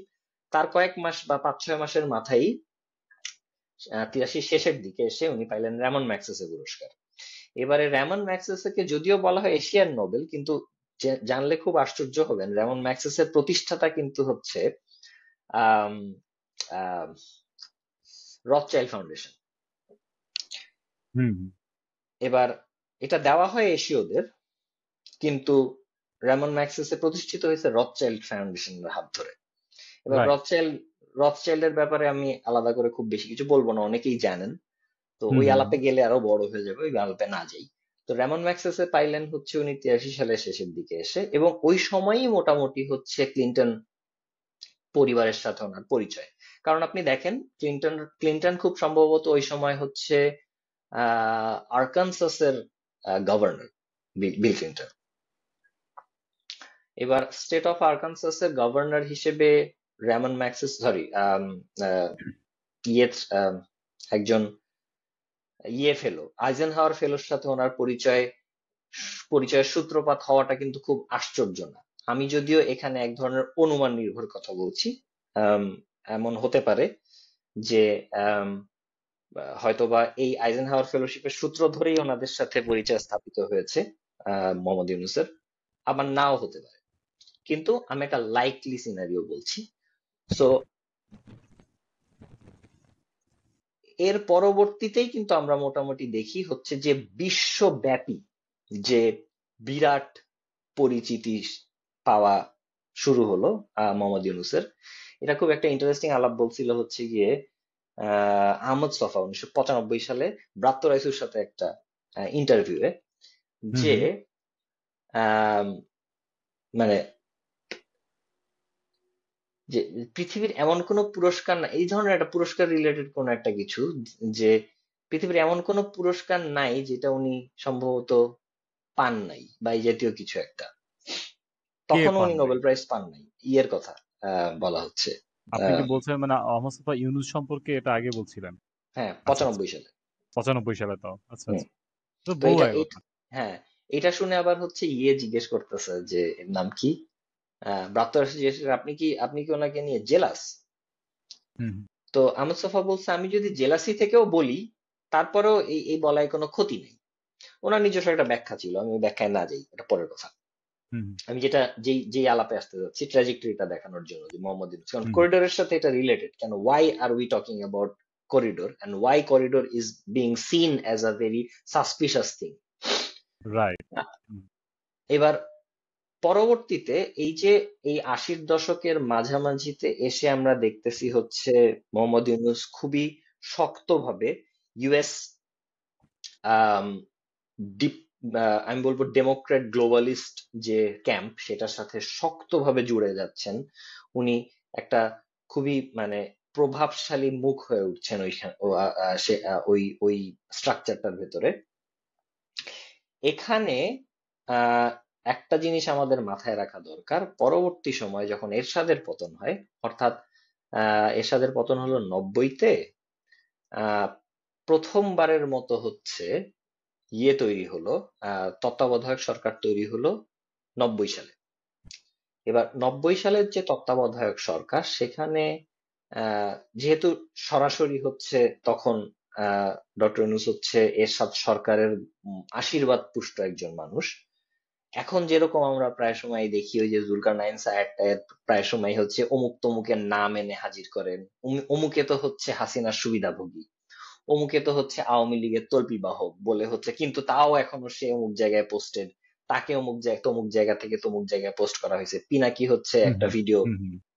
ছেড়ে দেয় যে অমুকে তো হচ্ছে হাসিনার দালাল, তো হুম। সে কেন এই জায়গায় হচ্ছে পোস্টেড হলো। এই ধরনের প্রশ্ন কিন্তু তখনও উঠতো। সো এই জন্য অবশ্যই। সরাসরি ওই আহ 90-এর যে তত্ত্বাবধায়ক সরকার, সেইখানে আমরা কিন্তু ইয়ের কোনো সরাসরি অংশগ্রহণ দেখি নাই, ডক্টর ইউনূসের অংশগ্রহণ দেখি নাই। However will be quite surprise to know যে ওই তত্ত্বাবধায়ক সরকারে সম্ভবত অর্থ এবং পরিকল্পনা বিষয়ক মন্ত্রণালয়ের দায়িত্বে যে উপদেষ্টা ছিলেন, তিনি হচ্ছেন প্রফেসর রেহমান সোবহান। এবং প্রফেসর হুম রেহমান সোবহান পরিকল্পনা মন্ত্রণালয়ের উপদেষ্টা হওয়ার পরেই কয়েকটা টাস্ক ফোর্স গঠন করে। তার মধ্যে একটা টাস্ক ফোর্স ছিল task force all on self reliance, এবং এই টাস্ক হুম। ফোর্সের প্রধান হিসেবে উনি নিযুক্ত করেন হচ্ছে মোহাম্মদ ইউনূসকে। এবার ওই সম্ভবত ফরচুনেটলি ওই সময় হচ্ছে জুলকারনাইন সাহেব বা পিনাকি ভট্টাচার্য ছিল না বলে এটা নিয়ে কেউ খুব বড় ধরনের কোনো ফাস তৈরি করে নাই। এখন হুম। এখন উনি কিন্তু বা আপনি ওই বলতে পারেন যে ইন্টারনেট ছিল না বলে হয়তো। অফকোর্স হ্যাঁ, হুম ভেরি ওয়েল পসিবল। এবার আহ, উনি কিন্তু হচ্ছে সেই তত্ত্বাবধায়ক সরকারের সাথে যুক্ত হওয়া, এটা কিন্তু ওনার শুরু হলো ওই যে বাংলাদেশের প্রথম তত্ত্বাবধায়ক সরকারের আমল থেকে। হুম। এবার পরবর্তীতে যখন হচ্ছে 95 সালে হচ্ছে এসে আবার তত্ত্বাবধায়ক সরকারের জন্য আওয়ামী লীগ আন্দোলন করছে, কারণ বিএনপি তখন ক্ষমতায়, আর ইয়ের 91-এর ইলেকশনের পরে। এবং বিএনপি ক্ষমতায় থাকা অবস্থায় তারা তত্ত্বাবধায়ক সরকার দিতে চাচ্ছে না বা এটা নিয়ে ধানাই পানাই করছে, সেটা নিয়ে আবার হচ্ছে আওয়ামী লীগের আন্দোলন হচ্ছে, এবং সেই আন্দোলনের সূত্র ধরে পরবর্তীতে কিন্তু আবার তত্ত্বাবধায়ক সরকার গঠিত হলো। এবার যদিও ওই তত্ত্বাবধায়ক সরকারের প্রধান ছিলেন হচ্ছে আহ সদ্য বিদায়ী যে বিচারপতি, সে কিন্তু আহ 95 সালের মাঝামাঝি নাগাদই মোটামুটি এই কথা চাউর ছিল ঢাকায় যে এইবার যদি তত্ত্বাবধায়ক সরকার হয়, এই তত্ত্বাবধায়ক সরকারের প্রধান হবেন হচ্ছে প্রফেসর মোহাম্মদ ইউনূস। এবং এই প্রেসক্রিপশনটা এসছে হচ্ছে মূলত বিভিন্ন ইউরোপীয় দূতাবাসগুলোর কাছ থেকে। এটা এবার কত সালের কথা বলছেন যেন? এটা 95 সালের কথা বলছি। 95 সাল, জি। তো 91 সালে সিস্টেমে উনি হচ্ছে ছিলেন তত্ত্বাবধায়ক সরকারের ভিতরে একটা টাস্ক ফোর্সের প্রধান হিসেবে।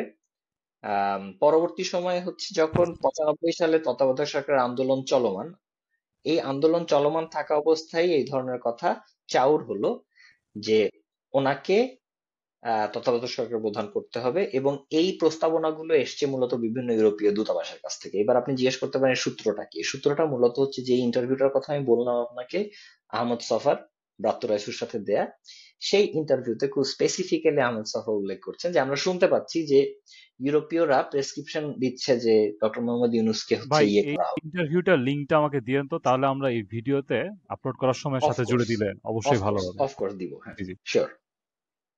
এবার সেই সেই ইন্টারভিউতে উনি বলছেন যে আমরা শুনতে পাচ্ছি যে ইউরোপীয়রা নাকি হচ্ছে প্রেসক্রিপশন দিচ্ছে যে ডক্টর মোহাম্মদ ইউনূসকে হচ্ছে তত্ত্বাবধায়ক সরকার প্রধান করা হোক।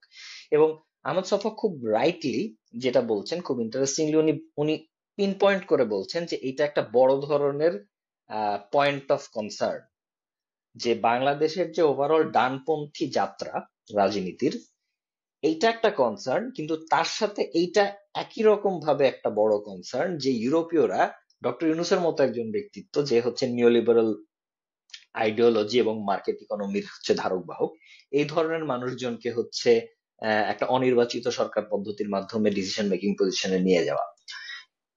এই জিনিসগুলি কিন্তু খুব ইন্টারেস্টিং, যে এই যে প্রবণতাটা যে একটা বিদেশি হস্তক্ষেপের মাধ্যমে একটা অনির্বাচিত পন্থায় ডিসিশন মেকিং এর চূড়ায় চলে যাওয়া, এই প্রবণতাটা কিন্তু সেই 1995 সালের অন্তত পক্ষে, নিশ্চয়ই তার আগেই ইন্টারেস্টিং। শুরু হয়েছে, কিন্তু এটার ম্যানিফেস্টেশন আমরা প্রথমবার দেখছি হচ্ছে 1995 সালে। এবং 95 মানে কিন্তু আজকে থেকে 30 বছর আগের কথা বলতেছি আমরা। এবার পরবর্তীতে হচ্ছে 96 সালে উনি যেই নতুন তত্ত্বাবধায়ক সরকার গঠিত হইলো, সেখানে প্রধান উপদেষ্টা না হতে পারলেও উনি অন্যতম উপদেষ্টা হিসেবে নিযুক্ত হইলেন। এবং তখনই উনি হইতেছে গ্রামীণ ফোনের, এর পরবর্তীতে সময়ে আমরা দেখলাম হচ্ছে যখন হচ্ছে আওয়ামী লীগ সরকার 96-তে গঠিত হইলো নতুন করে, উনি গ্রামীণ ফোনের অনুমতি পাইলেন, ব্লা ব্লা ব্লা ব্লা ব্লা। এইসব নিয়ে হচ্ছে শেখ হাসিনা প্রায় সময় র্যান্টিং করেন, ওনার বিভিন্ন ফোন কলে এগুলি আমরা শুনছি। তো এটা নিয়ে আর আলাপ বিস্তারিত যাই না, আমি সংক্ষেপ করার চেষ্টা করছি কারণ আমার হাতেও একটু সময় কম। এর পরবর্তীতে যখন আরেকটা টার্মোয়েল শুরু হলো 2001 সাল নাগাদ, আহ 2001-এও আমরা যখন তত্ত্বাবধায়ক সরকার আহ, সাধারণভাবে গঠিত হলো, আওয়ামী লীগ হচ্ছে মোটামুটি নিয়মতান্ত্রিক ভাবে ক্ষমতা ছেড়ে দিয়ে নির্বাচন দিয়ে দিল, এবং বিএনপি জামাত জোট সরকার ক্ষমতা গঠন সরকার গঠন করলো। এই তত্ত্বাবধায়ক সরকারের আমলেও আমরা কানাঘুষা শুনছি যে ওই সময়ও হচ্ছে তত্ত্বাবধায়ক সরকার প্রধান হিসেবে ডক্টর ইউনূস। আমি এই সূত্রটাও আপনাদেরকে দিব, আমার এক্স্যাক্টলি মনে নাই এই মুহূর্তে, স্মৃতি থেকে বলতেছি তো সব কথা এক্স্যাক্টলি মনে থাকে না। এই সূত্রটা দিব, কিন্তু এটা অনেকটা ওপেন সিক্রেট। ওটাও গেল, কিন্তু তখন যেহেতু নিয়ম ছিল যে সাধারণত বিদায়ী আম, যে ইয়ে বিচারপতি, প্রধান বিচারপতি, সেই তত্ত্বাবধায়ক সরকারের প্রধান হবে, এই কারণে হচ্ছে ওই সাংবিধানিক কারণবশত ওই বাধ্যবাধকতার কারণে এই জিনিসগুলি আর সম্ভব হয়ে ওঠে নাই। এরপরে বিএনপি জামাত সরকার আমলের শেষের দিকে 2005 সাল নাগাদ তখন আবারও হচ্ছে এই তত্ত্বাবধায়ক সরকার নিয়ে ধানাই পানাই শুরু হলো, বিচারপতির বয়স বাড়ানো হলো। এই সিচুয়েশনটা যখন চলছে তখন 2005 সালের দিকে, 2005 সালের শেষের দিকে অথবা 2006 এর প্রথম দিকে লুৎফুজ্জামান বাবর, এটা উইকিলিক্স এর একটা কেবল, লুৎফুজ্জামান বাবর আমেরিকান এম্বাসির একজন দায়িত্বপ্রাপ্ত কারোর সাথে একটা আলাপে উনি বলছেন যে আপনারা তো চাইছেন ক্লিন ইমেজের ব্যক্তি হিসেবে ইয়েকে আনতে, আহ, আহ, মোহাম্মদ ইউনূসকে আনতে, কিন্তু আমরা বলি যেটা সেটা হচ্ছে গিয়ে আমেরিকা যদি তার নিজের স্বার্থ দেখতে চায় সেক্ষেত্রে সব থেকে বেস্ট অপশন হচ্ছে বিএনপি কে এই হারিস চৌধুরীর মতো কিছু আবর্জনা বাদ দিয়ে পিউরিফাইড করে ক্ষমতায় ধরে রাখা। এবং এটা যদি করা যায় তাহলে হচ্ছে আমেরিকার স্বার্থ আরো ভালোভাবে সংরক্ষিত হবে এই রাষ্ট্রে। এই যে আলাপটা, এটা কিন্তু লুৎফুজ্জামান বাবর একজন মার্কিন কূটনীতিকের সাথে করছেন, এবং এটা এখানে উনি খুব স্পেসিফিক্যালি মোহাম্মদ ইউনূসের নাম উল্লেখ করছেন। এটা এটা আচ্ছা। অ্যামেজিং একটা মজার ব্যাপার। হুম। অর্থাৎ 2005 সালে যে টার্মোয়েল চলছে কেয়ারটেকার গভর্নমেন্ট নিয়ে, সেখানে যে কেয়ারটেকার গভর্নমেন্টের প্রধান কে হবে না হবে এটা নিয়ে চলছে, আন্দোলন চলছে। আওয়ামী লীগ আম, কি বলে অলরেডি রাজপথে। এরকম একটা পরিস্থিতিতেও বিএনপির কনসার্ন হচ্ছে যে মার্কিনিরা, পশ্চিমারা পার্টিকুলারলি চাচ্ছে মোহাম্মদ ইউনূসকে সরকার প্রধান করতে, এই ধরনের কেয়ারটেকার গভর্নমেন্টের। এটার লিঙ্কও আমি আপনাদেরকে দিব, এটা উইকিলিক্স এর একটা কেবল। অর্থাৎ 90 সালে তত্ত্বাবধায়ক সরকার যেটা গঠিত হলো সেখানে উনি আছেন, 95 সালে তত্ত্বাবধায়ক সরকার যেটা 96 সালে তত্ত্বাবধায়ক সরকার যেটা গঠিত হলো সেখানে উনি আছেন। আরো বড় জায়গায় থাকার কথা ছিল, কিন্তু কোনো কারণবশত থাকতে পারেন নাই, বাট প্রচেষ্টাটা আছে, এবং প্রেসক্রিপশনটা ওয়ান্স এগেইন পশ্চিমা দূতাবাসগুলির। 2001-এ আছেন, 2005-এ আছেন, এবার 2005-06 যখন এই আলাপগুলো চলছে, 6-এর অক্টোবর মাসে হুট করে উনি পেয়ে গেলেন হচ্ছে নোবেল প্রাইজ। অর্থাৎ যেই মুহূর্তে হচ্ছে বিএনপি অলরেডি এক ধরনের ভয়ে আছে যে এই মানুষটাকে যদি হচ্ছে সাম কাইন্ড অফ দেওয়া হয়,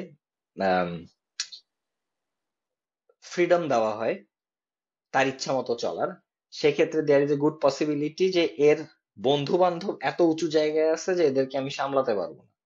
তো এই ধরনের একটা ভয়ের মুহূর্তেই কিন্তু আমরা দেখলাম যে উনি নোবেল প্রাইজের মতো একটা পুরস্কার পাইলেন শান্তিতে। এবং সেটা 2006 সালের অক্টোবর মাসে, তত্ত্বাবধায়ক সরকার বোধহয় তখন গঠিত হয় নাই, বা এই যে লগি বৈঠা কর্মসূচি এটার আগে না পরে হয়েছে আমার এক্স্যাক্টলি মনে নাই। তো মূলত ওই লগি বৈঠা কর্মসূচির পরপরই তো হচ্ছে পরিস্থিতি এতটাই খারাপের দিকে গেল যে তখন বিএনপি বাধ্য হয়ে আর কি তত্ত্বাবধায়ক সরকার মানে নিজেদের মানে আর্মি টেক ওভার করা হলো, যেটা আমরা দেখি আর কি, কি বলে এই কেয়ারটেকার গভর্নমেন্ট ফখরুদ্দিন মঈনুদ্দিন সরকার দেখি ওই টেক ওভারটা হওয়ার আগের কাহিনী আর কি। সো এরপরে এই টেক ওভারের পরে আমরা যেটা দেখলাম সেটা হচ্ছে গিয়ে উনি রাজনীতিতে আসতে আগ্রহ প্রকাশ করলেন, এবং ওই সময়টুকুর মধ্যেই যখন ওয়ান্স এগেইন আরেকটা অনির্বাচিত সরকার, আরেকটা সেনা সমর্থিত সরকার বাংলাদেশে, সেরকম সময়ে উনি এবার চিন্তা করলেন এবার আমার মেইন স্ট্রিম পলিটিক্সে আসা উচিত। উনি রাজনৈতিক দল ঘোষণা করলেন, এবং মোটামুটি এক এক অ্যাকাউন্টে এক এক ভাবে এটা বর্ণিত হয়েছে। কেউ বলে উনি উনি ইনিশিয়ালি শুরু করছেন, পরে চান নাই, পরে সরে গেছেন। অনেকে বলে হইতেছে গিয়ে যে উনি আসলে পানি মাপার পরে ওনার কাছে মনে হয়েছে যে ওনার দ্বারা হবে না এই ধরনের গণরাজনীতিতে ঢোকা, উনি সরে গেছেন। What ever the case is, উনি আসলে রাজনৈতিক দল গঠন করে নিয়মতান্ত্রিক রাজনীতিতে অংশগ্রহণ করার মাধ্যমে হচ্ছে পলিসি মেকিং এর সুযোগ নেওয়ার যে বেসিক ইয়ে প্রসেস, এটার ভেতরে উনি আর কখনোই জড়িত হন নাই আসলে। এরপরে তো হচ্ছে আওয়ামী লীগ নির্বাচিত হলো, তারপরে থেকে তো আমরা দেখছি আওয়ামী লীগের সাথে তার ঠোকাঠুকি ঠোকাঠুকি ঠোকাঠুকি। তো পদ্মা সেতু নিয়ে বেসিক্যালি একটা কথা যেটা আসে। আপনার কথাকে যদি আমি একটু সারমর্ম করি, এটা হচ্ছে কি ডক্টর ইউনূসের যে ট্র্যাজেক্টরি, হুম। ওনার এটা শুধু রাজনীতি না, ওনার একটা গুরুত্বপূর্ণ ব্যক্তি হয়ে ওঠা যে ট্র্যাজেক্টরি, হ্যাঁ, যে গতিপথ, সেই গতিপথ মূলত পশ্চিমা গ্লোবালিস্ট। এখন আমি একেবারে। পশ্চিমা গ্লোবালিস্টদের সাথে আমি নিও লিবারাল আইডিওলজি সরাসরি যুক্ত করছি না, আমি মানে বলার জন্য বললাম, কারণ আমার আন্ডারস্ট্যান্ডিং যে গ্লোবালিস্টদের যখন যেটা দরকার হবে একসময় নিও লিবারালদের প্রয়োজন শেষ হলে সেটা থাকবে না। একদমই তাই। তো উনার ট্রেজেক্টরি সেই পশ্চিমা গ্লোবালিস্টরা তৈরি করে দিচ্ছেন এবং সেটাই রাজনৈতিক ভাবে ওনাকে আজকের উত্থানের যে ধারাবাহিকতা সেটা সবসময় বর্তমান ছিল। 2005 সালের বাস্তবতায়, 95 সালের বাস্তবতায় হুম সবসময় ছিল। হুম এবং এটা হচ্ছে আপনার কেস ওনাকে নিয়ে। হ্যাঁ, তো এবং এবার এই কেসের একটা ব্যাপারটা অংশ যেটা, হচ্ছে যে ওনার এটা কখনো নিয়মতান্ত্রিক রাজনীতির মাধ্যমে যে হবে, না, নট নেসেসারিলি। এবং ওনাকে সবসময় জনসম্পৃক্ত কোন রকমের দেশে জনসম্পৃক্ত তো রাজনীতি এখানে না। প্রাসঙ্গিক না। ওনার ক্ষেত্রে ওনাকে যে কোনো ভাবে গুরুত্বপূর্ণ ব্যক্তি হিসাবে একটা অবস্থান দেওয়ার জন্য সবসময় একটা চাপ ছিল। এটাকে বলা হয় পিয়ার ক্যাম্পেইন, যদি আমি সোজা পিআর কথা বলি। ক্যাম্পেইন। সো আচ্ছা, basically he is a product of a PR campaign, এবং PR campaign by the Democrat globalist lobby. Okay. এখন যদি এই পিআর ক্যাম্পেইনের পয়েন্টটা মোটামুটি আমার মনে হয় আপনি খুব ভালোভাবে পরিষ্কার করছেন, তাহলে এই পিআর ক্যাম্পেইনের মাধ্যমে যে উনি আসলেন, আজকের বাস্তবতায় আসলেন যে যে উনি বাংলাদেশ রাষ্ট্রের খুব গুরুত্বপূর্ণ সিদ্ধান্ত, সর্বাধিক গুরুত্বপূর্ণ সিদ্ধান্ত উনি নিয়ে নিতে পারেন কোন রকম ম্যান্ডেট ছাড়া, যে এক হুম ধরনের প্রস্তুত বা ওনার প্রভাব বলে তৈরি হইলো। হুম এইটা এইটার সাথে আপনি এখন করিডোরের ঠিক কোন পয়েন্টটাকে যুক্ত করতে চাচ্ছেন, যে এইটাই আমি করিডোর? বলছি, যে জি। করিডোর নিয়ে যে সন্দেহ, আমি ধরে নিলাম যে করিডোর কিছুই না। হ্যাঁ, এটা এটা একটা হুম খুব সিম্পল ব্যাপার, আমরা হিউম্যানিটেরিয়ান একটা গ্রাউন্ড থেকে এই জিনিস দেওয়ার চেষ্টা করছি, যেটা আমি প্রথমে বললাম যে মাদার অফ হিউম্যানিটি ছিল, আমরা এখন চাই আমাদের একজন গ্র্যান্ডফাদার অফ হিউম্যানিটি হোক। হুম এবার এটা যদি আমি ধরে নেই, সমস্যা হচ্ছে ধরে নিতে পারছি না। তার কারণটা হচ্ছে, যেই গ্র্যান্ডফাদারটাকে আমরা গ্র্যান্ডফাদার হিসেবে প্রতিষ্ঠা করতে চাচ্ছি, সেই গ্র্যান্ডফাদারটা আসলে আমার গ্র্যান্ডফাদার না। আমি তার দীর্ঘ সময়ের ইতিহাস থেকে দেখছি এই গ্র্যান্ডফাদার আমার না, ঠিক হুম আছে, এটা অন্য কারো গ্র্যান্ডফাদার, এবং এটা মোটামুটি হুম নিশ্চিতভাবে অন্য কারো গ্র্যান্ডফাদার। এবার মানে সমস্যাটা হচ্ছে উনি ওই জায়গায়। আমাদের দাদা হয়েছেন কিন্তু আমাদের প্রস্তাবিত দাদা আর কি। হ্যাঁ, তো আচ্ছা। এবার এবার এবার ব্যাপারটা যেটা, সেটা হচ্ছে এখানে হচ্ছে বিশ্বাসের জায়গাটা আসে, যে আহ স্বার্থ রক্ষার প্রশ্ন যখন আসবে, হুম তখন কি হচ্ছে, এদের দ্বারা এই ধরনের ড্রাস্টিক একটা প্রপোজাল যখন ইমপ্লিমেন্ট করবার তোড়জোড় করা হয়, হুম তখন আসলে সেটা কি আমার স্বার্থে করা হচ্ছে নাকি অন্য কারো স্বার্থে করা হচ্ছে, এই প্রশ্নটা একদম ইনএভিটেবল, এটা আসবেই। ওই যে একটা কথা হুম আছে না, ইংরেজিতে বলা হয় হচ্ছে, if it looks like a duck, walks works like a like duck, এটা। And quacks like a duck, then it's most right, probably is a duck. Right. ঠিক আছে, এটাকে এটাকে বলা হয় হচ্ছে, আম, এটা একটা খুব ইন্টারেস্টিং নাম আছে। আচ্ছা, আচ্ছা। না, আপনি যে বাস্তবতাটা ব্যাখ্যা করলেন, মানে আপনি যেভাবে হ্যাঁ, দেখাইলেন, এটাতে তো ওইটাকে বলে অবশ্যই অ্যাবডাক্টিভ রিজনিং। অ্যাবডাক্টিভ অ্যাবডাক্টিভ রিজনিং। রিজনিং। আচ্ছা, হ্যাঁ, আচ্ছা। তো এই এই যে, এখানে তো অবশ্যই এটাই বেশি মানুষ, মানে যে অধিকাংশ মানুষ যুক্তি প্রয়োগে এটাই মনে করবে অবশ্যই, যারা ওনার পুরো জীবনের ক্যারিয়ার সাথে যুক্ত, উনি সেই কোনো একটা এস্টাবলিশমেন্টের স্বার্থে আগে রক্ষা করবেন।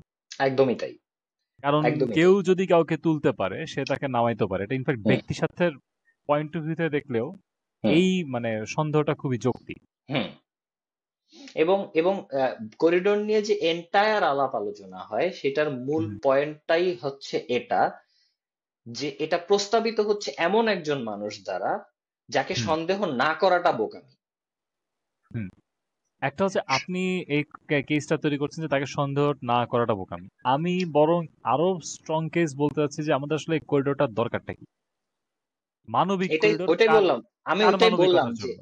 আমি ওটাই হ্যাঁ। বললাম যে এটা খুবই একটা ড্রাস্টিক ডিসিশন। এটা এটা এমন কোনো ডিসিশন না যে এটা আপনার আপনার ডে না, টু ডে লাইফে খুব আনু ভাই, ইম্পর্টেন্ট কোনো আমি আমার ডিসিশন। পয়েন্টটা একটু মানে একটু মেক করি, একটু তৈরি করি। যেমন ধরেন, আহ যদি এখানে ধরেন বাংলাদেশে একজন প্রধানমন্ত্রী আসছে, হুম একেবারে নির্বাচিত, একদম হুম নির্বাচন হয়ে আসছে, কিন্তু সে তার নির্বাচনী ইশতেহারে কখনো বর্ণনা করে না, আমি ইউনুসকে বাদ দিচ্ছি, হুম কোনো কখনো বর্ণনা করেনি যে একটা করিডোর বা কিছু হবে। হুম হুম তার কথা ছিল অন্যান্য কিছু, খাবারের দাম কমবে, মানুষের জীবন সহজ হবে ইত্যাদি, যেগুলো মানুষের কাছে হুম বেশি রিলেভেন্ট।